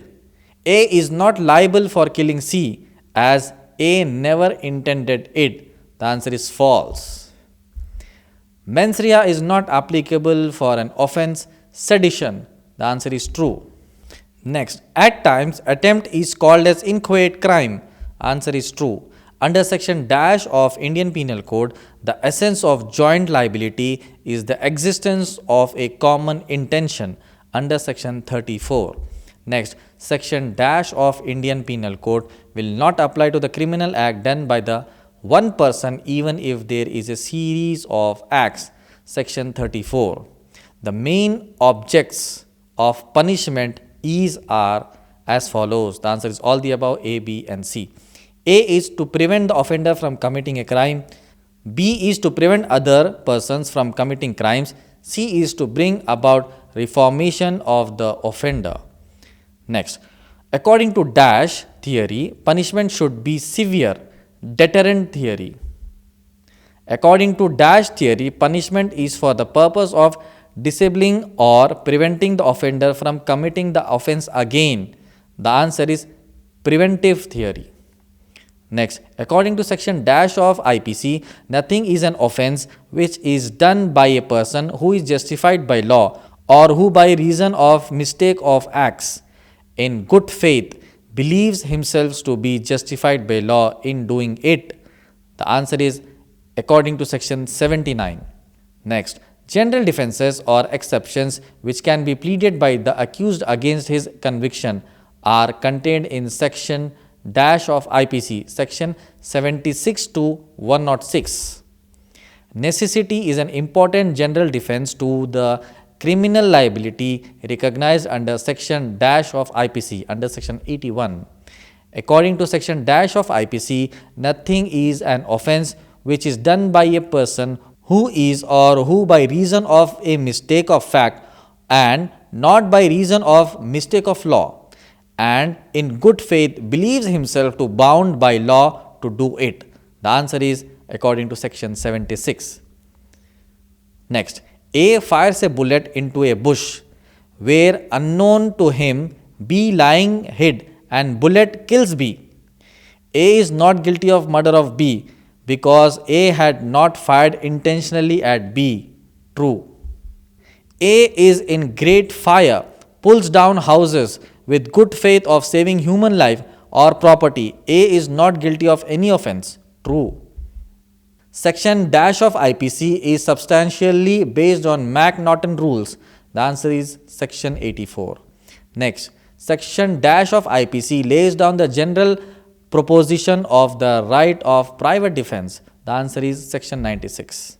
Next, the right of private defense is absolute. False. Conspiracy can only amount to abetment if an act or illegal omission takes place in pursuance of the conspiracy. The answer is true. Fraudulently means doing anything with intent to defraud as defined under section dash of IPC under section 25. Next, A instigates B to commit suicide and C puts poisonous drink in B's hand. Here A and C both are abettors. A by instigation and C by intentional aiding. The answer is true.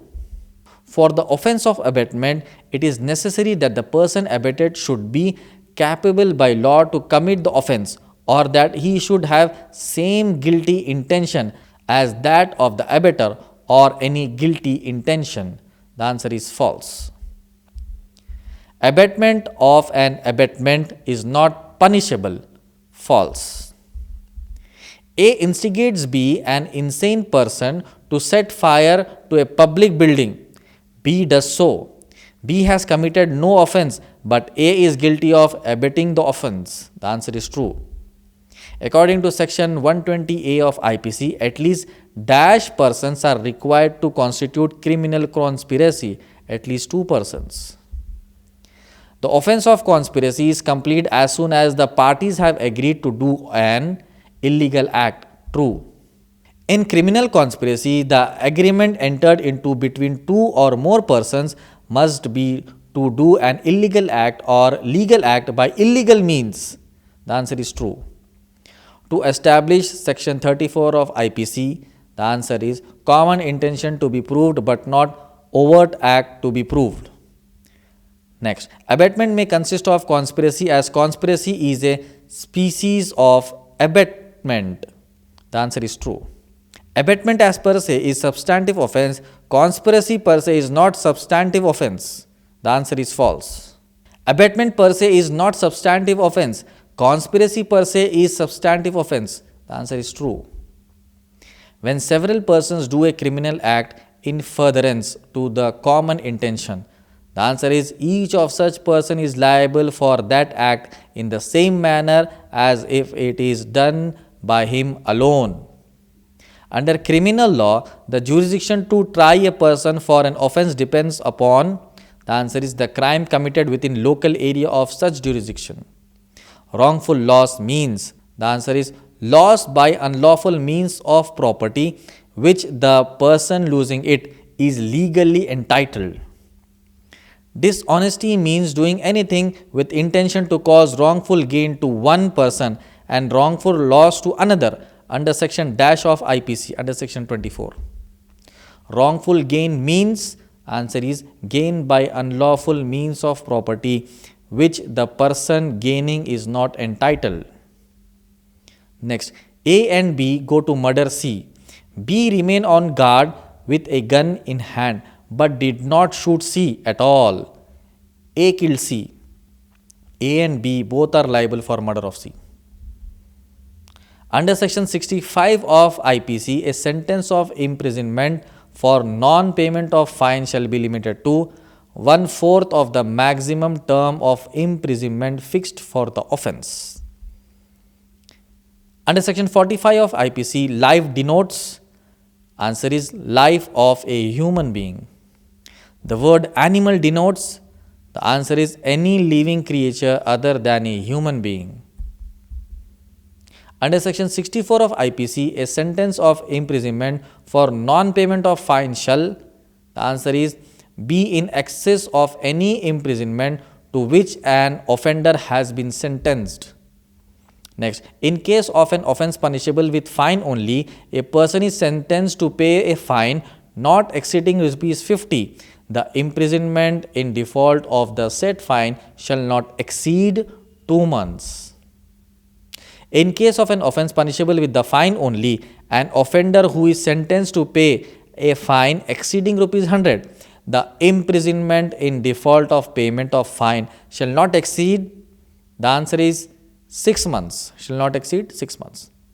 In case of an offence punishable with the fine only, the offender who is sentenced to pay a fine not exceeding rupees 50 but not exceeding rupees 100, the imprisonment in default of payment of the said fine shall not exceed 4 months. How many types of punishments are prescribed under Indian Penal Code? 5 types of punishments. Next, in the case of imprisonment of non-payment of fine, if a part of the fine is paid, such sentence shall be reduced proportionately. Section 34 of Indian Penal Code, it is not necessary that there is a prior conspiracy or premeditation and can be formed at the time of commission of offence itself. Voluntarily means effect caused by means whereby a person intended to cause it, or by means at the time of employing those means, or had reason to believe to be likely to cause it, as defined under section 39 of Indian Penal Code. More attempt to commit robbery by 5 or more persons without being successful in getting anybody is not an offence of dacoity. The answer is false. Under section 21 of IPC, public servant is a, the answer is falling in any of the 12 categories irrespective of whether appointed by government or not. Next, section 34 of Indian Penal Code, the answer is a rule of evidence. Next, if an offender has been sentenced to imprisonment not exceeding 6 months, the solitary confinement shall not exceed 1 month. Under section 60 of IPC, in certain cases of imprisonment, the sentence of imprisonment is all the above, A, B and C. A is can be wholly rigorous, B is can be partly rigorous and partly simple, C is can be wholly simple. The maxim ignorantia juris non excusat means, the answer is ignorance of law is no excuse. Section 64 of IPC provides, the answer is the nature and the maximum limit of imprisonment for non-payment of fine. An imprisonment for non-payment of fine shall terminate both A and B. A is on expiry of the term of imprisonment for non-payment, B is on payment of fine. Section 73 of IPC provides for the maximum limit for a sentence of solitary confinement to be 3 months. Next, an imprisonment for non-payment of fine shall terminate both A and B on expiry of the term of imprisonment for non-payment, B on payment of fine. Where an offender is sentenced to imprisonment for a term exceeding 1 year, the term of solitary confinement shall not exceed 3 months. Next, under section 80 of IPC, the exception of accident is available when an offence is committed while doing a lawful act. The answer is in a lawful manner by lawful means. Next, in case of an offence punishable with fine only, imprisonment for non-payment of fine has to be simple. Section 76 and section 79 of IPC provide the general exception of, the answer is mistake of fact. Under section 46 of IPC, death denotes death of human being. Where an offender is sentenced to imprisonment for a term exceeding 6 months but not exceeding 1 year, the term of solitary confinement, answer is shall not exceed 2 months. The word illegal signifies, the answer is all the above, A, B and C. A is everything which furnishes ground for civil action. B is everything which is prohibited by law. C is everything which is an offence. Next, general exceptions in IPC are contained in chapter 4. Under section 79 of IPC, nothing is an offence which is done by a person who is justified by law or who by reason of mistake of fact in good faith believes himself to be justified by law to do it. The answer is justified by law to do it. Next, section dash of IPC illustrates the principle as to the way in which a man should behave when he has to make a choice between two evils. Answer is section 81. The motive under section 81 of IPC should be prevention of harm. The answer is either A or B. A is to person, either B is to property. Section 82 of Indian Penal Code enunciates, the answer is a conclusive of irrebuttable presumption of law. Next, section 82 of Indian Penal Code provides that nothing is an offence which is done by child under the age of 7 years. Under section 83 of Indian Penal Code, a person is stated to be partially incapacitated if he is aged B above 7 years and under 12 years. Next, section 83 of Indian Penal Code lays down, the answer is an inconclusive or rebuttable presumption of law. Next, a hangman who hangs the prisoners pursuant to the order of the court is exempt from criminal liability by virtue of Indian Penal Code under section 78. Under section 82 and section 83 of IPC, an offence is punishable if it is done by a child. The answer is of above 7 years of age but below 12 years, having attained sufficient maturity and understanding. Next, infancy as an exception has been provided under section dash of IPC under section 82. The burden of proving that the accused was insane at the time of commission of offence is on the accused. The answer is true. The maxim octus non facit ream nisi mens sit rea means there can be no crime without a guilty mind. Section 84 of IPC provides, answer is legal insanity. Next, section 76 of IPC provides that nothing is an offence which is done by a person who is or who by reason of, the answer is mistake of fact in good faith believes himself to be bound by law to do it. Accident as an exception has been dealt with under section dash of IPC under section 80 of IPC. Irresistible impulse is a defense. Answer, neither in India nor in England. The burden of proof that the accused was not insane at the time of commission of offence is on the prosecution. False. There is a rebuttable presumption of fact that accused was insane at the time of commission of offence. The answer is false. The maxim de minimis non curat lex means law does not ignore an act which causes the slightest harm. The answer is false. The principle de minimis non curat lex is contained in the Indian Penal Code under section 95. The defense of consent is not available in the cases of, the answer is both A and B. A is consent of cause death, B is consent to cause grievous hurt. Next, for unsoundness of mind, the impairment of cognitive faculty of mind to escape criminal liability must be total. True. For a defense of intoxication to escape criminal liability, the degeneration of mental faculties, the answer is must be total. The doctrine volenti non fit injuria is contained in Indian Penal Code. The answer is all the above, section 87, section 88, section 89. Next, the defense of consent is restrictive in its applicability in cases involving alienable rights. The answer is false. Intoxication as defense is contained in Indian Penal Code. The answer is both A and B. A is section 85, B is section 86. Operation of consent to all offences short of causing death intentionally has been extended under by section dash of IPC section 88. Under section 98 of Indian Penal Code, right to private defense also is available against both A and B. A is person of unsound mind, B is person who does not have maturity of understanding. Consent given under compulsion arising out of threat of injury excuses. The answer is neither A nor B. That means the answer is not in the options.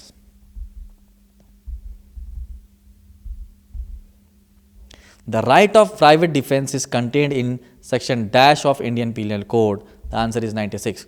The right of private defense is based on natural instinct of, the answer is self-preservation. Next, right of private defense is, answer is available where there is no time to have recourse to the protection of the public authorities. Next, the law of private defense in India is narrower than one in England. Answer is false. The defense of consent applies to, the answer is both A and B. A is public wrongs, B is private wrongs. Next, the right to private defense is available with respect to, the answer is all the above. Harm to body, A. B is harm to immovable property, C is harm to movable property. The right of private defense is, the answer is subject to restriction contained in section 99 of IPC. Next, section dash of IPC provides every person with a right of private defense of his own body and the body of any other person against any offense affecting the human body. Section 97. Next, in cases of intoxication under section 86 of IPC where the act involves a specific mens rea, the answer is the existence of mens rea is presumed.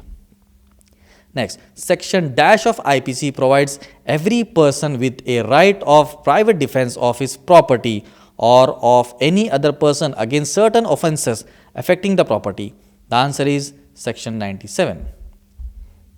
Insanity as a defense means that a person at the time of doing an act by reason of unsoundness of mind is incapable of knowing. The answer is either A or B or C. A is the nature of the act, B is what he is doing is wrong, C is what he is doing is contrary to law. Next, consent is not valid consent under section 90 of IPC if given, answer is all the above, A, B, C. A is by a child below the age of 12, under a fear of injury or misconception of fact. C, by a person of unsound mind, not accepted by all three. For a defense of intoxication to escape criminal liability, the intoxication can be self-administered or administered against his will or knowledge. Partly true. Section dash of IPC deals with right of private defense of the body extending to causing death. Answer is section 100. Next, the consent in respect of infants under 12 years of age or person of unsound mind can be given by the guardian subject to restrictions imposed by law. The answer is true. Right of private defense is not available. The answer is to the aggressors. Under section 99 of IPC, the right of private defense is, the answer is available against public servants only when their acts cause reasonable apprehension of death or grievous hurt. Next, right of private defense extends to causing death under the circumstances laid down under section dash of IPC under section 100 and 103. Right of private defense of property extending to causing death has been dealt under section dash of IPC under section 103. Next, in a case of free fight between two parties, right of private defense is available to both the parties. The answer is false. In cases of assault with intention of committing rape or of gratifying unnatural lust, the right of private defense extends voluntarily. The answer is causing any harm including death. In cases of robbery or dacoity, the right of private defense extends voluntarily. The answer is including death. In cases of kidnapping and abducting, the right of private defense extends voluntarily, causing any harm including death. Where a wrong leads to mischief by fire on a building used as a human dwelling or a place for custody of property, the right of private defense extends voluntarily, causing any harm, including death. Under section 102 of IPC, the right to private defense of the body commences as soon as the reasonable apprehension of danger to the body arises and continues even after that apprehension ceases. The answer is false. Under section 105 of IPC, the right of private defense of the property in cases of theft commencing when a reasonable apprehension of danger to the property commences and continues till. The answer is all the above, A, B and C. A is the offender has effected his retreat with the property. B is the assistance of public authorities is obtained. C is the property has been recovered. Next, chapter 5 of IPC deals with abatement. Section 97 of IPC extends the right of private defense of the property to the offense of, the answer is theft and robbery. For abatement, it is not necessary that the person abated should be capable of committing an offense under the law or should have the same guilty intention. The answer is true. Abater is a person. The answer is who instigates the commission of offense. Under IPC, there can be abated to, the answer is both A and B. An infant, B is a person of unsound mind. Where a wrongdoer commits housebreaking by night, the right to private defense extends to voluntarily causing any harm, including death. Right of private defense is not available against any act which is all the above. Not an offense, not legal wrong, a moral wrong. Right to private defense under section 99 of IPC does not extend to causing the harm necessary for the purpose of defense. The answer is false. Abatement under section 107 of IPC can be constituted by all the above. A is instigation, B is conspiracy, C is intentional aid. Section 106 of IPC extends the right of private defense in case of apprehension of death to causing any harm. The answer is including death to any innocent person. In cases of assault causing reasonable apprehension of death or of a grievous hurt, the right of private defense extends voluntarily to causing grievous hurt. False. Abatement of an offense is always an offense. Answer. Abatement is complete as soon as the abater has incited another to commit an offense. Next, no criminal liability for abatement arises if the act abated is, answer is both B and C. B is not an offense, C is morally wrong. The minimum number of persons required for conspiracy is 2. Conspiracy to wage war against Government of India has been dealt under section dash of IPC, under section 121A of IPC. For an unlawful assembly under section 141 IPC, the minimum number of persons required is 5. Under section dash of IPC, conspiracy has been defined as an agreement between two or more persons to do an illegal act or an act which is not illegal by illegal means. Answer is under section 120A. For an assembly to be unlawful, must have a common object of kind specified under section dash of IPC, under section 141. An assembly of 5 or more persons with the common object of only maintaining possession is an unlawful assembly within the meaning of section 141 of Indian Penal Code. The answer is false. If the act abated is committed in consequence, the abater is punishable with the punishment provided for the offense. The answer is if the offense committed is same as abated. P ordered his employee Q to beat R. Q refuses. P has committed no offense, but Q has committed offense of abatement. The answer is false. Which of the following is not specified to be the common object of an assembly to make it unlawful? Under section 141 of IPC, the answer is none of the above. The answer is not given in these options. Next, under criminal conspiracy, mere agreement is, the answer is made an offense even if no step is taken to carry out that agreement. Next, Abatement by instigation may be by all the above. A. Word spoken. B. By letters. C. By conduct. Sedition has been defined as bring or attempt to bring hatred or contempt or exciting or attempt to excite disaffection towards the government established by law, by words either spoken or written, or by signs or visible representation, or otherwise under section dash of IPC, under section 124A of IPC. An assembly of 5 or more persons to vindicate a supposed right of one or all by show or force is an unlawful assembly within the meaning of 141 section of IPC. The answer is true. An assembly of 5 or more persons to prevent arrest of a person by the court, under the orders of the court, is an unlawful assembly within the meaning of section 141 of IPC. The answer is true. An assembly of 5 or more persons with common object of obtaining possession of property is not an unlawful assembly within meaning of 141 section of IPC. The answer is false. For application of section 149 of Indian Penal Code, the answer is both A and B. A is the offence must have been committed in prosecution of the common object. The next is B, the offender must be a member of unlawful assembly. Next, writing means use of force or violence by an unlawful assembly or by a member thereof in prosecution of the common object of such assembly under section dash of IPC, under section 146 of IPC. Section 149 of IPC creates a distinct offence.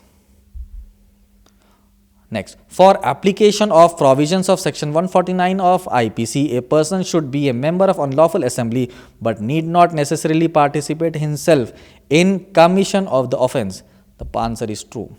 Under section 149 of IPC, if an offence is committed by a member of unlawful assembly in furtherance of their common object, only that person committing the offence shall be guilty and others shall not be guilty of any offence.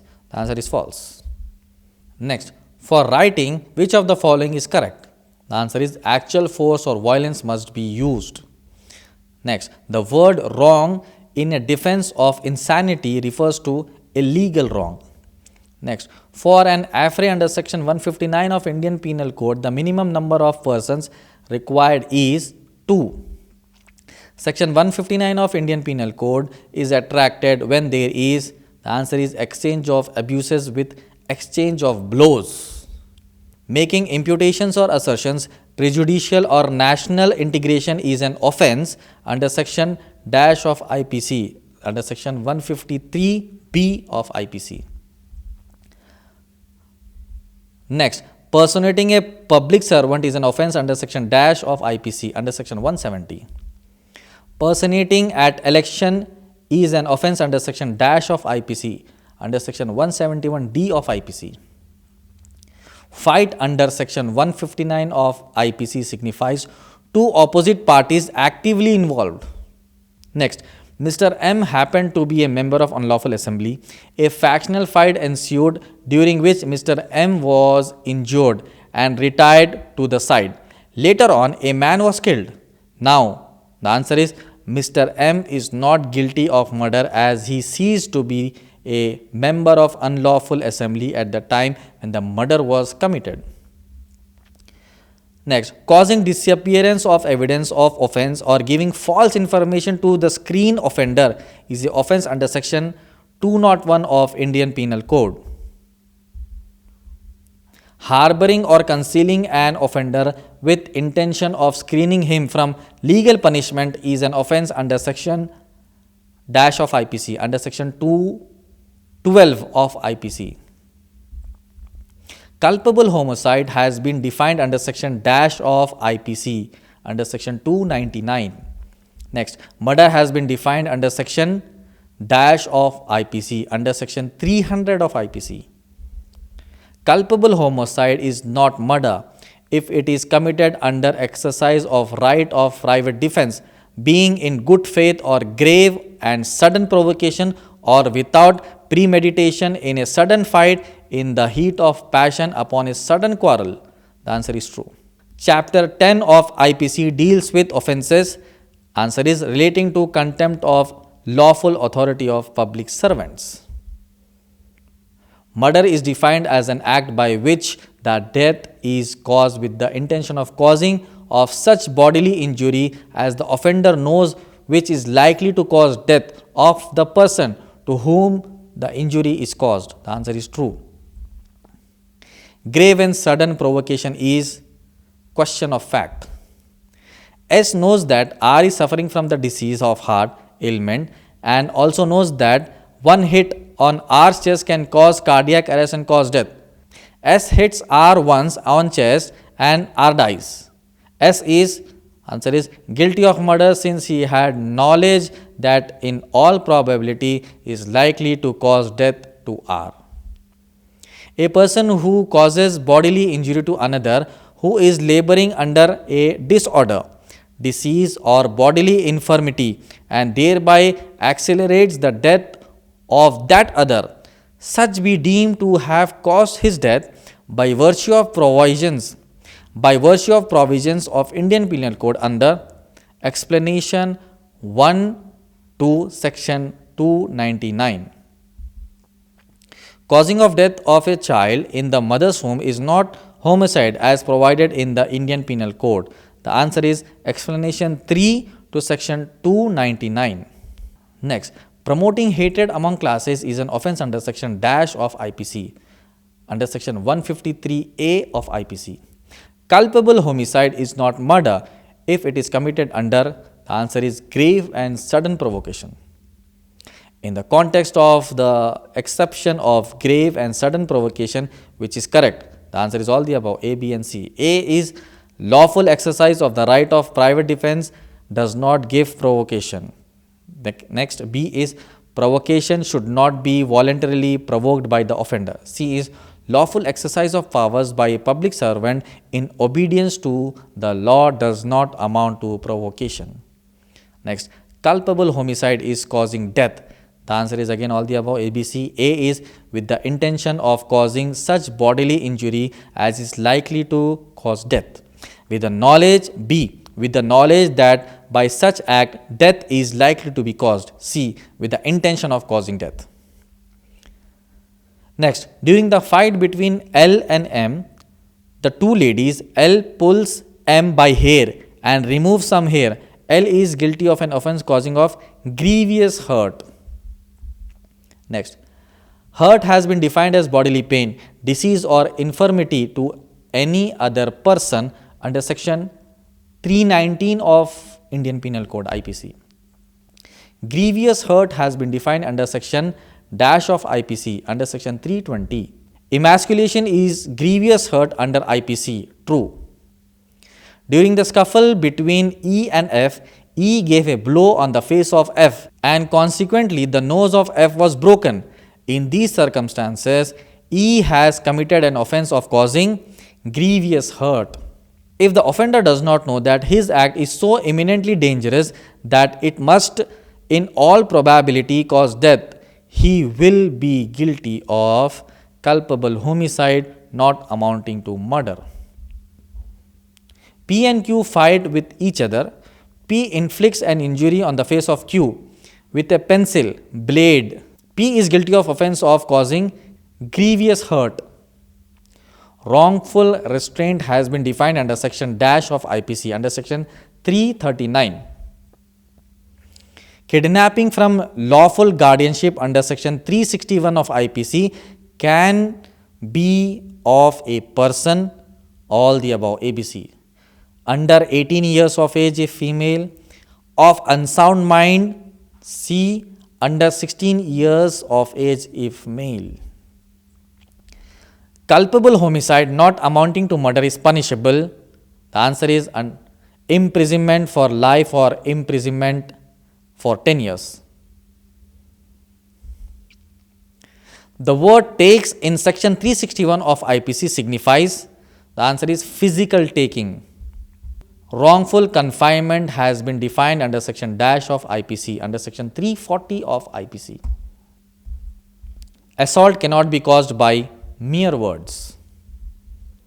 Assault in order to outrage the modesty of a woman is punishable under section dash of IPC 354 of IPC. Assault or criminal force used in attempting to commit theft of property is punishable under section dash of IPC under section 356. In kidnapping, the consent of minor is partly material. False. Assault can be caused by, the answer is both A and B. A is gestures, B is preparations. L takes a diamond ring belonging to M out of the possession of M without consent with the intention of keeping it until he gets a reward from M for its restoration. L is guilty of theft. R threatens S and induces him to sign a blank check and takes it. R is guilty of extortion. Robbery becomes dacoity when committed conjointly by two persons. False. Dishonest misappropriation of property has been defined under section dash of IPC. The answer is under section 403. Criminal breach of trust has been defined under section dash of IPC under section 407 of IPC. In criminal breach of possession of property is innocent, which is correct as the theft under section 378 of IPC, all the above ABC. A is the property must be possession of the prosecutor. B is dishonest intention to take property. C is the property must be movable. Next, when in the committing of theft, hurt or wrongful restraint is caused to the person, the offence is dacoity.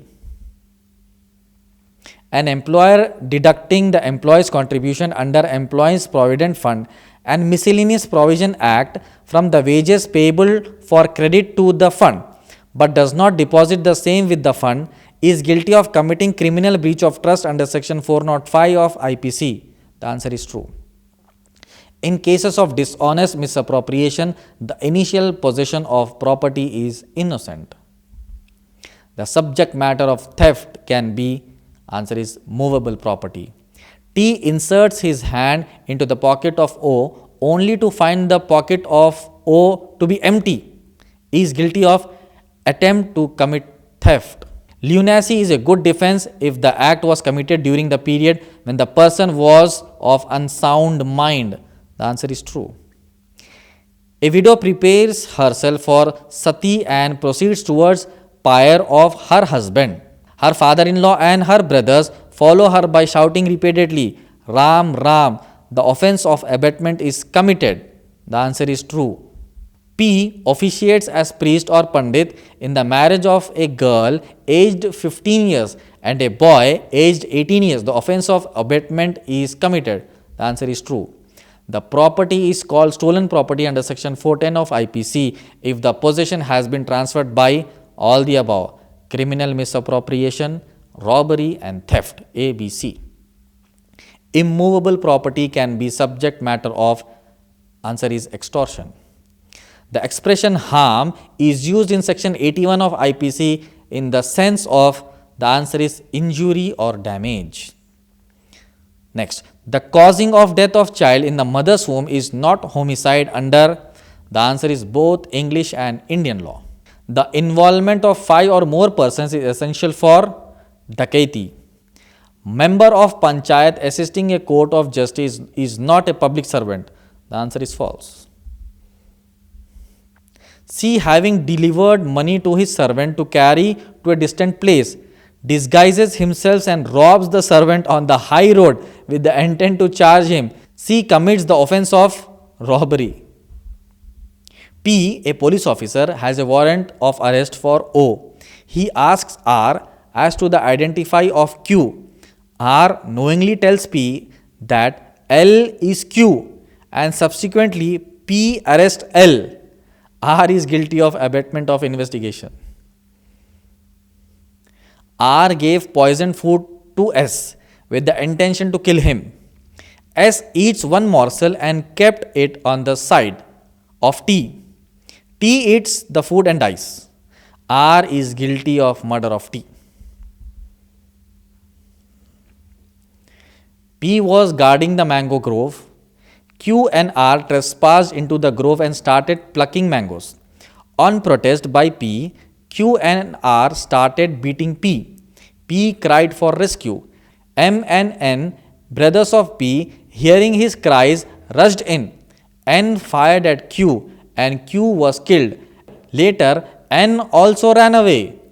M was arrested and charged under section 302 of IPC for murder, read with section 34. Which of the following is correct? The answer is he is not liable because there was no common intention to kill. The extent to which the right of private defense of body causing death can be exercised is laid under section dash of IPC, under section 100 of IPC. The right to protect one's own person and property against unlawful aggression of others is known as, the answer is, the right of private defense. X puts stolen goods into Y's bag with the intention that they may be found in that bag and that this circumstance may cause Y to be convicted of theft. X has, answer is, fabricated false evidence. The essential ingredients of a crime are, the answer is, actus reus and mens rea. The limit of solitary confinement is dealt with under section dash of IPC, under section 74 of IPC. P cuts down a tree on Q's land with the intention of dishonestly taking the tree out of Q's possession without Q's consent. P commits, the answer is, the offense of theft as soon as the severance of the tree from the ground is complete. A, on being provoked by B, fires with pistol at B. A knows that the bullet may hit C, who is near to B, but out of his sight. The bullet hits C and C dies. Which of the following is true? The answer is, it is not a murder but culpable homicide. Next, a hangman who hangs the prisoners pursuant to the orders of the judge is exempt from criminal liability according to the provision of section dash of IPC, section 78 of IPC. When the injury is intentional and sufficient to cause death in the ordinary course of nature and death follows, the offense is, answer is, murder. Section 511 of IPC does not apply in the case of, the answer is, attempt to murder. Attempt of murder. Explanation dash to section 403 of IPC states that dishonest misappropriation for the time being only is a misappropriation within the meaning of this section. Explanation 1.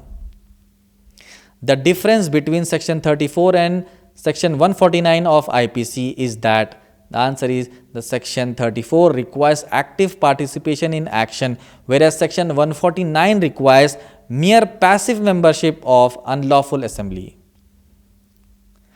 Extortion is dash if the offender at the time of committing an extortion is in the presence of the person put in fear and commits the extortion by putting that person in fear of instant death, of instant hurt, or of instant wrongful restraint to that person or to some other person, and by so putting in fear induces the person to put in fear then and there to deliver up the thing extorted. The answer is, extortion is robbery. Next, extortion is criminal misappropriation if the offender at the time of committing an extortion is in the presence of the person put in fear and commits the extortion by putting that person in fear of instant death, of instant hurt, or of instant wrongful restraint to that person or to some other person, and by so putting in fear induces the person to put the fear then and there to deliver up the thing extorted. Answer is false. Extortion is dacoity if the offender at the time of committing an extortion is in the presence of the person put in fear and commits the extortion by putting that person in fear of instant death, of instant hurt, or of instant wrongful restraint to that person or to the some other person, and by putting in fear induces the person to put in fear then and there to deliver up the thing extorted. The answer is false. Next, extortion is theft if the offender at the time of committing an extortion is in the presence of the person put in fear and commits the extortion by putting that person in fear of instant death, of instant hurt, or of instant wrongful restraint to that person or to some other person, and by so putting in fear induces the person to put in fear then and there to deliver up the thing extorted. The answer is false. There is a difference between question number 240, 241 and 242. 240 is criminal misappropriation. Extortion is criminal misappropriation. 241 is extortion is dakaiti. 242 is extortion is theft. Remaining content and the situation is the same of 240, 241 and 242 question number MCQs. The situation is same, but the extortion has been changed. Extortion is criminal misappropriation, or extortion is robbery, or extortion is theft. Now coming to 243 next. The following person must wait for a reasonable time for the owner to claim the property before appropriating it. The answer is the finder. Is it an indispensable element of dishonesty as defined in section 24 read with section 23 of IPC that the alleged wrongful gain should be intended to be caused to a person who is not legally entitled to the property? The answer is yes. Where the offender is himself in possession of the property and he subsequently dishonestly converts it to his own, use of the offense committed is, the answer is criminal misappropriation. Next, preparation for the commission of a crime is punishable when the propagation is with the intention of waging war against the government of India or committing dakaiti. When a criminal act is done by several persons in furtherance of common intention of all, the answer is each of such person is liable for that act in the same manner as if it were done by him alone. Next, offense of theft is related to both movable and immovable property. The answer is false. Dishonest intention must precede the act of taking in criminal misappropriation. The answer is false. Abatement may include, there are four options: abatement by instigation, abatement by conspiracy, abatement by aid, abatement by acquiescence, and abatement by silence. The answer is partly true. Next, dishonest intention must precede the act of taking in. The answer is theft. Use of violence by a member of assembly consisting of 12 persons in furtherance of their common object will constitute riots that takes place, unfortunately. Next, removal of ornaments from the body of one after causing his death is an offense under section 404 of IPC. The answer is true. Dakaiti is committed. The answer is when 5 or more persons conjointly commit an attempt to commit robbery. A intentionally deceives B into a belief that A has performed A's part of a contract which he has not performed, and thereby dishonestly induces B to pay money A has committed. The answer is the offense of cheating. Persons not exempted from criminal prosecution under the IPC are foreigners. Next, L dies in possession of furniture and money. His servant X misappropriate it when no money comes into possession of any person into whose hands the possession. X has committed the offense defined under section dash of IPC, under section 404 of IPC. Dakaiti is dealt under section dash of IPC, section 391. Punishment for culpable homicide not amounting to murder is given under section dash of IPC, under section 304 of IPC. A, B, C, D, E were fighting with each other at Lumini Park. The people sitting at the park got annoyed and left disturbed. The people reported the matter to the police. A, B, C, D, E and G be guilty of, the answer is affray. A woman ran to a well stating she would jump in it, but she was caught before she could reach it. She is guilty of attempt of suicide. Writing and affray are the significant offences against the public and private tranquility. The answer is false. Whoever causes death by doing an act with the intention of causing death or with the intention of causing such bodily injury as is likely to cause death or with the knowledge that he is likely by such act to cause death commits the offence of culpable homicide. True. A lays sticks and turf over a pit with the intention of thereby causing death, or with the knowledge that B is likely to be thereby caused. B believing the ground to be firm treads on it, falls in and is killed. A has not committed the offence of culpable homicide. False. Abduction by itself is punishable. False.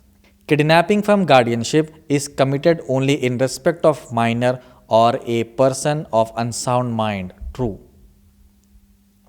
A cuts down a tree on Z's ground with the intention of dishonestly taking the tree out of Z's possession without his consent. A is guilty of criminal breach of trust. Answer is false. Extortion is an offence against property. Answer is true. To constitute the offence of extortion, it is necessarily that the accused should put the victim in fear of injury. The answer is true. The use of force by itself will not convert theft into robbery. The answer is false. An amputation regarding a dead person which will be harming to the feelings of the near relatives amounts to defamation. The answer is true. The following are exceptions to defamation. The answer is all the above. A is imputation of truth for public good. B is public conduct of public servants. C is literacy criticism.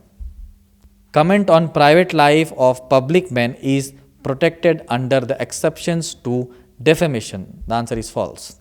Next, criminal trespass depends on the intention of the offender and not upon the nature of the act. The answer is true.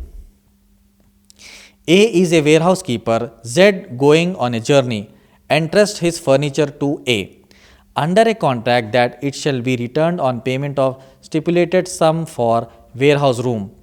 A dishonestly sells the goods. A has committed theft. The answer is false. The offence of criminal breach of trust could be committed against both movable and immovable property. The answer is true. Mere attempt to commit robbery by 5 or more persons without being successful in getting anybody is not an offence of dacoity. The answer is true.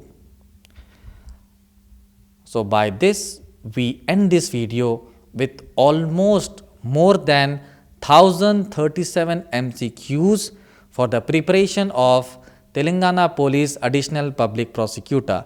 I wish best of luck for all the participants and for all the advocates who are going to write the examination for Telangana Police Additional Public Prosecutor. Best of luck for all of you. Thank you so much for watching the video. Thank you.